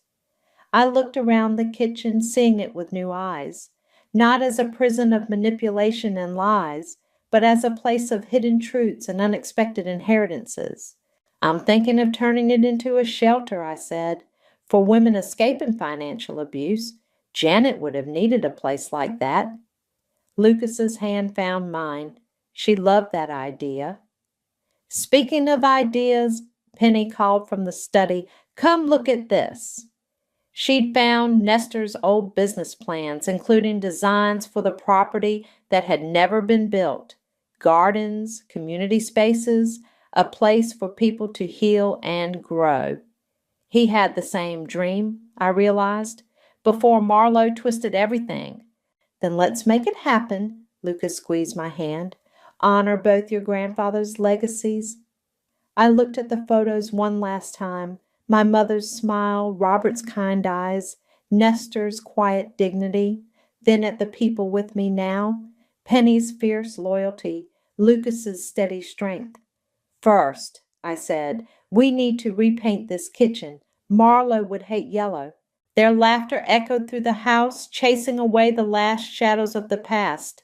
Outside, the garden waited for spring, for new growth, for transformation. Some might call it karma. I called it coming home. The crumpled paper trembled between my fingers, its yellowed edges threatening to disintegrate. My father's handwriting, always precise and measured, had deteriorated into frantic scrawls across the page. I'm Lillian, and until today, I thought I knew everything about my family's past. Being a middle school principal taught me that appearances rarely tell the whole story, but I never expected to apply that lesson to my own father. The attic had always been my refuge during difficult moments. The musty air and dim light created a cocoon where I could sort through my thoughts, usually while organizing old photographs or sorting through forgotten treasures. Today, I'd come up here to escape the growing tension with my husband Walter, who'd been acting strange for weeks. Instead of peace, I found chaos. A knocked-over box had spilled its contents across the wooden floorboards. Letters, dozens of them, scattered like fallen leaves. One caught my eye. The date matched my 18th birthday, but the words inside shattered everything I believed about my father. The money was never meant for the school fund, the letter read. Raymond trusted me. God help me, what have I done? My hands shook as I picked up another letter, then another. Each one revealed more pieces of a puzzle I never knew existed. My father, the respected community leader, had apparently betrayed Raymond, our neighbor of 20 years, in some kind of financial scheme. You shouldn't be up here. I whirled around to find my sister Madison standing at the top of the attic stairs. Her artist's smock was splattered with fresh paint, but her face was drained of color. How long have you known? I asked, holding up the letters. Known what? Her voice wavered slightly. The lie danced in her eyes. About Dad and Raymond. About whatever happened with the school fund. My sister's fingers played with her paintbrush, leaving crimson streaks on her palm. Some things are better left buried, Lil. Mom's finally starting to smile again. Evelyn's doing well in school. Why dig up old graves? Because they're not as buried as you think. I pulled out my phone, showing her the symbol I'd found sketched in the margins of several letters, the same one I'd spotted Raymond wearing as a pendant just yesterday. Madison stepped closer, her breath catching. Where did you find these? They were hidden behind Dad's old filing cabinet. But that's not the point. Why didn't you tell me? Because you were always his golden child. The words shot out like poison darts. His perfect daughter who could do no wrong. Some of us had to carry the real weight of his mistakes. Before I could respond, a floorboard creaked behind me. A shadow moved in my peripheral vision, gone before I could turn fully around. Madison's face had turned ashen. We're not alone up here, I whispered. Impossible. The only other person home is... She stopped abruptly. Who? Walter. He said he needed to work from home today. My stomach twisted. Walter, who'd been secretly checking his phone all week. Walter, who I'd caught whispering on late-night calls. Walter, who somehow knew things about my father's past that I never told him. I need to go, Madison said quickly, already backing toward the stairs. Just be careful, Lil. Some secrets protect people we love. She disappeared downstairs before I could stop her, leaving me alone with the letters, the creaking attic, and the growing certainty that my father's past was about to collide violently with my present. I gathered the letters with trembling hands, tucking them into my jacket. As I turned to leave, something caught my eye. A fresh footprint in the dust, pointing toward the corner where we kept our family's old safe. Someone had been searching up here before me, and somehow I knew they weren't finished. The Sunday brunch tradition at my mother's house had always felt like walking through a minefield. Today, with the weight of those letters pressed against my chest in my jacket pocket, each step felt deadly. My mother bustled around her kitchen, arranging pastries on her prized china plates. Lillian, dear, help Madison set the table. She handed my sister the good silverware, the set she'd always trusted Madison with, never me. I can't stay long, I said, watching Walter chat with my niece Evelyn by the window. Something about their posture seemed rehearsed, like actors in a play. I have work to catch up on. Always working. My sister's voice dripped with familiar disdain. Some things never change. The doorbell chimed. My daughter Sophia stood on the porch, her reporter's notebook visible in her back pocket. She hadn't been to a family gathering in months, not since her explosive article about corruption in local education. I'd supported her career choice until her investigations started hitting too close to home. I invited her, my mother announced, as if daring anyone to object. Family is family. Sophia's presence changed the atmosphere instantly. Walter's phone buzzed, again, and he stepped into the hallway to answer it. Madison's hands trembled as she arranged the forks. So, Sophia said, settling into her chair. Anyone want to tell me why Raymond was asking questions about Grandpa at the newspaper office? The crystal water glass slipped from my mother's grip, shattering on the hardwood floor. That man has no right. Mom! Madison cut her off with unusual sharpness. Not now. I pulled out one of the letters. Maybe we should talk about what's in these instead. The color drained from my mother's face. Where did you find those? In the attic, along with evidence that Dad... Walter burst back into the room. Alice, those eggs smell amazing. His interruption was too loud, too forced. My mother latched onto the distraction, hurrying to the kitchen. But I caught the look that passed between my husband and my sister, a silent communication that made my stomach turn. Interesting timing, I said, watching Walter's face. That phone call. Work emergency. He wouldn't meet my eyes. On a Sunday? Sophia's journalist instincts were clearly triggered. She pulled out her notebook. Put that away, Madison snapped. This isn't one of your stories. Isn't it? My daughter's pen hovered over the page. Because I've got a source saying Grandpa Christian's old school fund is missing $500,000, and Raymond's name is all over the paperwork. The silence that followed was deafening. My mother's hands shook as she set down the egg dish. Evelyn, who'd been quietly observing, suddenly stood up. I should go, she mumbled. But Madison grabbed her arm. Sit down, my sister hissed. We're having a nice family brunch. Like we did when Dad died? The words escaped before I could stop them. When we all pretended everything was fine?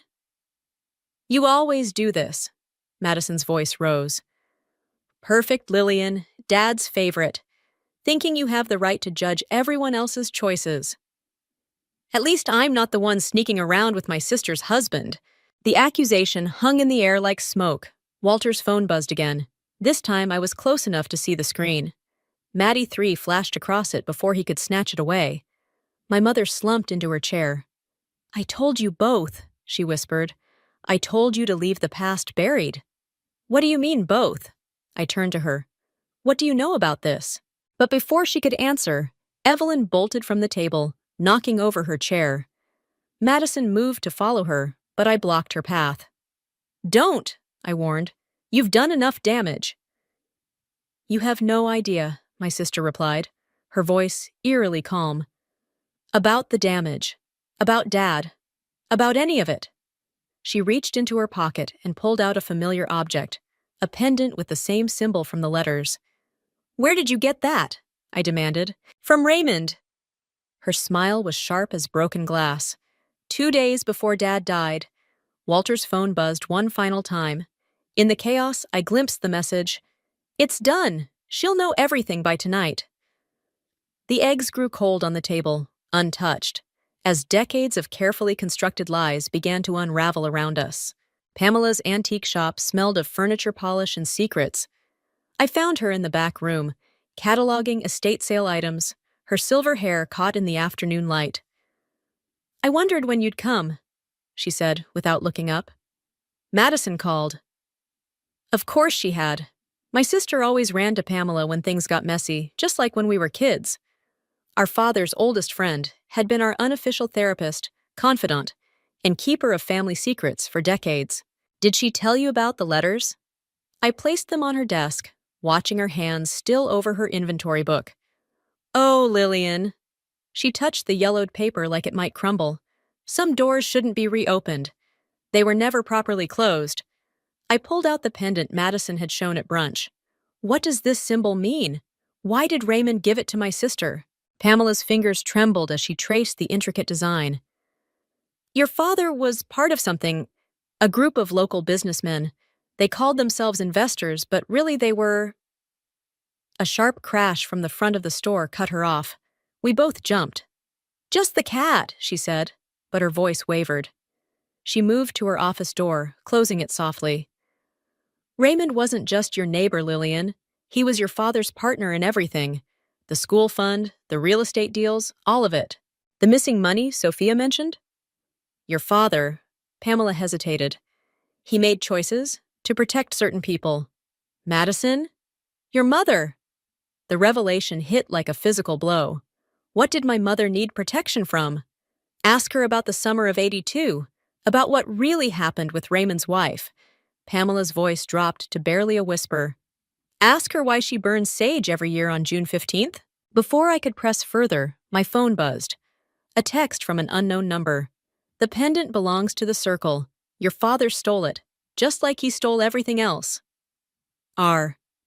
Raymond's watching me, I realized aloud. He's watching all of us. Pamela moved to her filing cabinet, pulling out a thick manila envelope. Your father left this with me before he died. Made me swear I'd only give it to you if certain things came to light. As I reached for it, another crash echoed from the store. Closer this time. Deliberate. Someone's here, Pamela whispered, clutching the envelope to her chest. Take the back door. Don't let anyone see you with this. What's in it? The truth about the school fund, about Raymond's wife, about why your mother... She stopped abruptly as footsteps approached. Go, now. I slipped out the back door just as I heard a familiar voice enter Pamela's office. Walter. Where is she? My husband demanded. Gone home, I expect. Pamela's voice was steady now, practiced. She left these letters. Perhaps you'd like to explain why your name is mentioned in them? I wanted to stay, to hear his response, but movement in the alley caught my eye. A figure in black ducked behind a dumpster. My phone buzzed again. Stop digging or else. R. The manila envelope felt heavy in my hands as I hurried to my car. Inside, decades of secrets waited to be unveiled. But as I reached for my keys, I noticed something wrong. The driver's side door was slightly ajar. On my seat lay a single photograph, my father and Raymond standing before a burning building. On the back, in my mother's handwriting, the night everything changed. The image blurred as tears filled my eyes. Not from sadness, but from rage. Every memory of my childhood now felt tainted. Every family dinner, a carefully orchestrated lie. My phone buzzed one final time, but this message wasn't from Raymond. Mom knows you have the envelope, Madison wrote. She's on her way to your house. Don't let her in. Don't let her near those documents. She'll burn them like she burned everything else. I started the car, my hands shaking on the steering wheel. In my rearview mirror, I caught a glimpse of Walter emerging from Pamela's shop, phone pressed to his ear, his face twisted with urgency. The race to uncover the truth had begun. But as I pulled away from the curb, I couldn't shake the feeling that I was driving straight into a trap that had been set decades ago, waiting patiently for this exact moment to spring shut. I'd been tailing Walter's car for 20 minutes when Jack called. My best friend's timing had always been impeccable. "Your husband just walked into the Grand Hotel," he said without preamble. "Room 412. My hands tightened on the steering wheel. "How did you—" "I've got a friend at reception. Madison checked in an hour ago." "Of course." The hotel where my father had served as board chairman for 15 years, where he'd held all those private meetings that my mother never questioned. "There's more," Jack continued. "I found something in the old school board records. Your father and Raymond weren't just business partners. They were co-trustees of a private account, one that disappeared the day Raymond's wife died." The manila envelope from Pamela sat heavy in my passenger seat. "I might have something that explains that." "Don't open it alone." Jack's voice dropped. "Raymond's been asking questions at the school about you." A sleek black car pulled into the hotel parking lot. Through the tinted windows, I glimpsed my mother's distinctive silver hair. "I have to go," I whispered, ending the call. I followed her inside, keeping my distance. She moved with unusual purpose, her librarian's careful demeanor replaced by something harder. When the elevator stopped at the 4th floor, I took the stairs. Voices drifted down the hallway. Walter's distinctive tenor, Madison's sharp laugh, my mother's urgent whispers. I pressed against the wall near room 412, phone recording. "She has the envelope." My mother's voice shook. "Pamela betrayed us." "It doesn't matter," Madison said. "The original documents are gone. I made sure of that years ago." "What about Raymond?" Walter asked. "He's not sticking to the plan." "Raymond's grief made him weak," my mother spat. "He should have died in that fire instead of his wife." My sharp intake of breath gave me away. The voices stopped. I ran, but not fast enough. Walter caught me at the stairwell. "Lillian, wait!" I shoved him hard. "How long have you been sleeping with my sister?" "This isn't about Madison and me." He grabbed my arm. "Your father built everything on lies. The school fund was just the beginning." "Let her go." Jack appeared behind us, his police detective badge glinting. "Now!" Walter released me, but his face twisted into something unfamiliar. "You have no idea what you're protecting her from." My phone rang. Evelyn's ringtone. When I answered, her sobs cut through me. "Aunt Lillian, help! I found something in Mom's studio about Grandpa and the fire. I can't. Someone's here. They're—" The line went dead. "Evelyn?" My voice echoed in the stairwell. "Evelyn!" Jack moved between me and Walter. "Go. I'll handle this." I raced to my car, the manila envelope clutched to my chest. As I pulled away, I glimpsed Raymond watching from the hotel entrance, that damned pendant glinting at his throat. My phone buzzed with a text from an unknown number. "Your father couldn't save his secrets, or my wife. Now it's your turn to lose everything." Another message followed immediately, from Madison. "If you want Evelyn safe, bring the envelope to Dad's old warehouse. Come alone." The warehouse, where the fire had started, where Raymond's wife had died. I opened the envelope with trembling fingers, documents spilling across the seat. Bank statements, photographs, and a single handwritten confession from my father. The fire wasn't an accident. Alice made sure of that. To protect our children from what Raymond's wife discovered. God forgive us all. My mother's voice echoed in my head. Raymond's grief made him weak. Everything I thought I knew about my family crumbled like ashes. The perfect father who'd championed education while embezzling from schools. The quiet mother who'd apparently orchestrated a murder. The sister who'd seduced my husband to access family secrets. And now they had Evelyn. My phone buzzed one final time. A photo from Raymond. The pendant, covered in fresh blood. The warehouse loomed ahead, its abandoned shell a monument to decades of lies. As I parked, I noticed Jack's car already there, empty. Sometimes the biggest betrayals come from those closest to us. I grabbed my father's confession and stepped into the shadows, ready to face whatever truth waited inside. The warehouse air reeked of old smoke and fresher betrayals. My flashlight beam caught dust motes dancing through empty spaces where machinery once stood, before the fire claimed everything. "Evelyn?" My whisper echoed off corrugated metal walls. A sob answered from the darkness. I found my niece huddled behind a rusted conveyor belt, clutching something to her chest. "They're all lying," she choked out. "Mom, Walter, everyone! Look what I found in the studio!" She thrust a metal box at me. Inside lay photographs. My father and Raymond shaking hands outside the warehouse, my mother standing between them. The date stamp showed 1 day before the fire. "There's more!" Evelyn pulled out a leather-bound journal. "Mom's been writing everything down. About Grandpa's schemes, about Raymond's wife finding proof of the embezzlement, about..." Footsteps scraped concrete behind us. Jack emerged from the shadows, his detective's badge catching my flashlight beam. "You shouldn't have brought her into this," he said. But he wasn't talking to me. Evelyn's face hardened. "I had to know the truth." "The truth?" Madison's voice cut through the darkness. My sister stepped into view, Walter close behind her. "You mean how Dad chose Lillian over everyone else? How he left her in charge of everything while the rest of us got nothing? That's not what happened." I moved between them and Evelyn. "The envelope from Pamela proves..." "Proves what?" Raymond materialized from another shadow, the bloody pendant swinging from his neck. "That your father was a thief? That your mother murdered my wife to cover it up?" "No one murdered anyone," Jack said quietly. "Sarah's death was ruled accidental, because Christian paid off the investigators." Raymond's laugh scraped like metal on bone.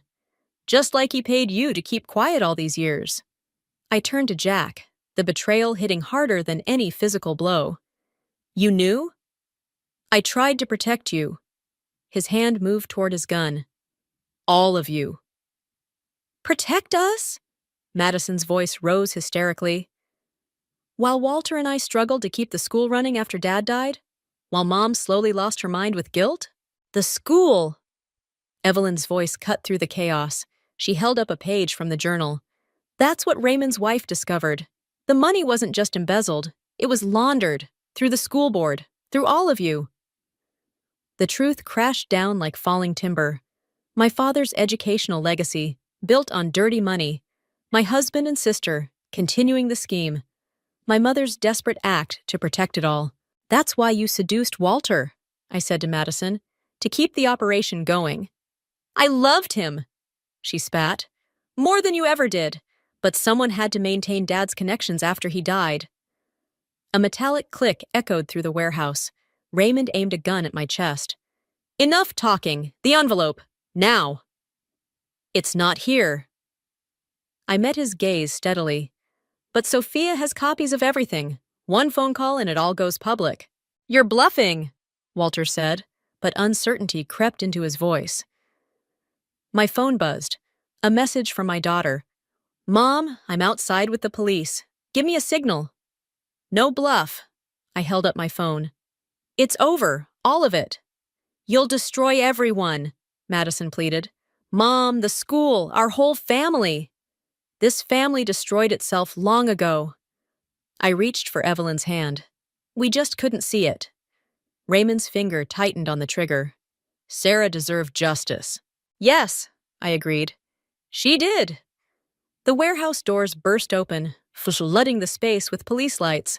In the chaos that followed, Raymond's shot going wide, Jack tackling him, Madison screaming. I caught a glimpse of my mother standing in the doorway, her face a mask of resignation. "I'm sorry," she mouthed, before turning away into the night. Sophia appeared at my side, notebook in hand, her journalist's eyes taking in every detail. "Ready to tell the real story?" I looked at Evelyn, still clutching her mother's damning journal, at Walter and Madison, being led away in handcuffs, at Jack, surrendering his badge. "Yes," I said. "Every word." My phone buzzed one final time. A video file from an unknown number, showing my father in this very warehouse, making the deal that would eventually destroy us all. The truth had finally come home to roost. The police interrogation room felt smaller with each passing hour. My reflection in the two-way mirror showed a woman I barely recognized, hollow-eyed, defeated. "Let's go through it again," Detective Harris said, spreading photos across the metal table.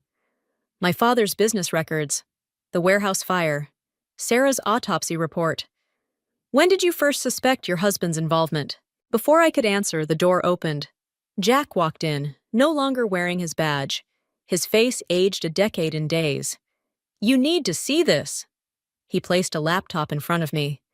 A video played, Walter in his office, speaking to someone off camera. "Lillian can never know." My husband's voice crackled through the speakers. "If she discovers what really happened that night, everything we built will collapse." The camera panned to reveal my mother, holding Raymond's pendant. "She already suspects. Madison says." The footage cut off abruptly. My hands shook as I closed the laptop. "There's more," Jack said quietly. "The school board meeting minutes from the day before Sarah died. Your signature is on them." "That's impossible. I wasn't even—" "Your father forged it," he interrupted. "Made you an unwitting accomplice.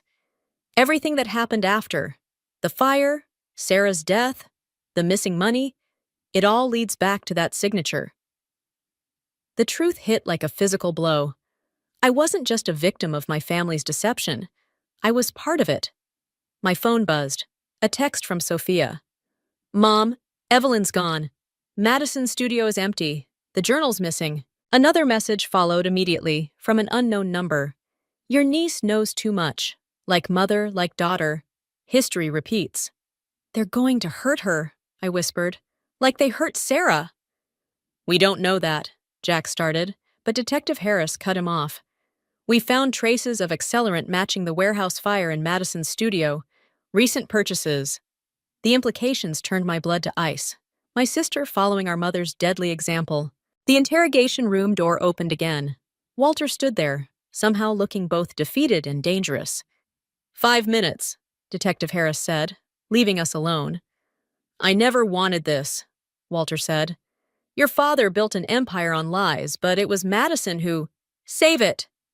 I pushed away from the table. "Where's Evelyn?" "Safe." "For now." He placed a USB drive between us. "Everything's here, the real records, the proof of what your father did, what we all did. But if this goes public, you'll go down with us. That signature—" "You really think I care about that now?" My voice cracked. "Sarah died because of our family's lies. Evelyn could be next. My own sister—" "Is protecting what's hers," he finished. "What your father promised her before he died." My phone buzzed again. "Raymond, time's running out. Meet me where it started." "Alone." Walter noticed my expression change. "Don't trust him. He's been playing both sides since the beginning." "Like you have?" His face hardened. "I loved you once, before I knew what your family really was. And Madison? She understood the price of power." He reached for the USB drive. "Last chance. Walk away. Let the past stay buried." I grabbed his wrist. "Where would you suggest I bury my niece?" The look he gave me confirmed my worst fears. Whatever humanity my husband once had was gone, consumed by years of deception. My phone lit up with a final message, from my mother. "I'm sorry, Lillian. I tried to protect you from this legacy, but some sins demand payment in blood." Attached was a photo of Evelyn, unconscious, Raymond's pendant around her neck. In the background, Madison's art studio blazed with familiar flames. "Time's up!" Detective Harris called through the door. I stood, leaving the USB drive untouched. Walter's hand shot out to grab my arm. "You can't save everyone," he warned. "I'm not trying to save everyone," I replied, pulling free. "I'm trying to save what's left of my soul." As I walked out, Jack fell into step beside me. "You know this is probably a trap." "Of course it is." I checked my phone's GPS, marking the studio's location. "But sometimes the only way through hell is to burn with it." Behind us, Walter's voice carried one final warning. "Some fires can't be extinguished, Lillian. They can only consume." He was right about one thing. This fire would consume everything. But this time, I would choose what burned. Madison's studio blazed against the night sky, flames licking at memories and lies alike. Through the smoke, I spotted Raymond standing in the doorway, his pendant catching the firelight. "She's inside," he said, gesturing toward the inferno. "With your mother."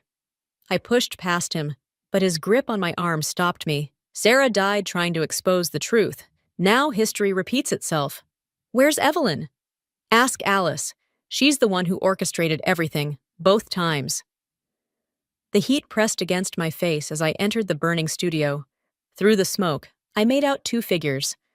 My mother standing near Madison's work table, and Evelyn slumped in a chair. "It had to end here," my mother said, her librarian's composure cracking. "Where it all started. The warehouse fire wasn't an accident." I moved closer, checking Evelyn's pulse. Still strong. "You killed Sarah to protect Dad's secrets." "I killed her to protect you." She held up a familiar leather journal. "Sarah found proof that your father had forged your signature. She was going to destroy everything, your career, your future. So you destroyed her instead." "Madison helped." My mother's laugh bordered on hysteria. "She always understood what had to be done. Unlike you."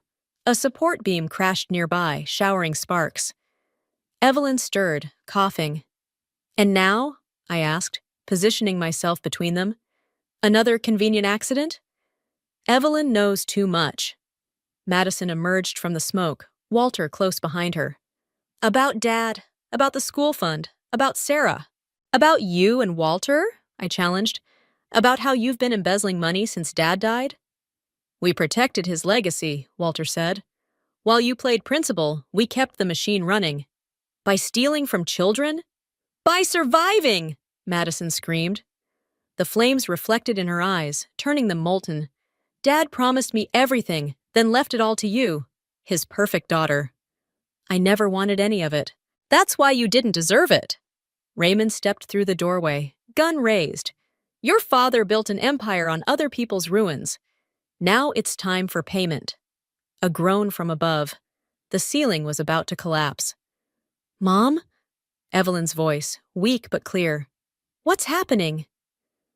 "Nothing that wasn't set in motion years ago," my mother answered, striking a match. She touched it to the journal. "Some stories need to stay buried." "No!"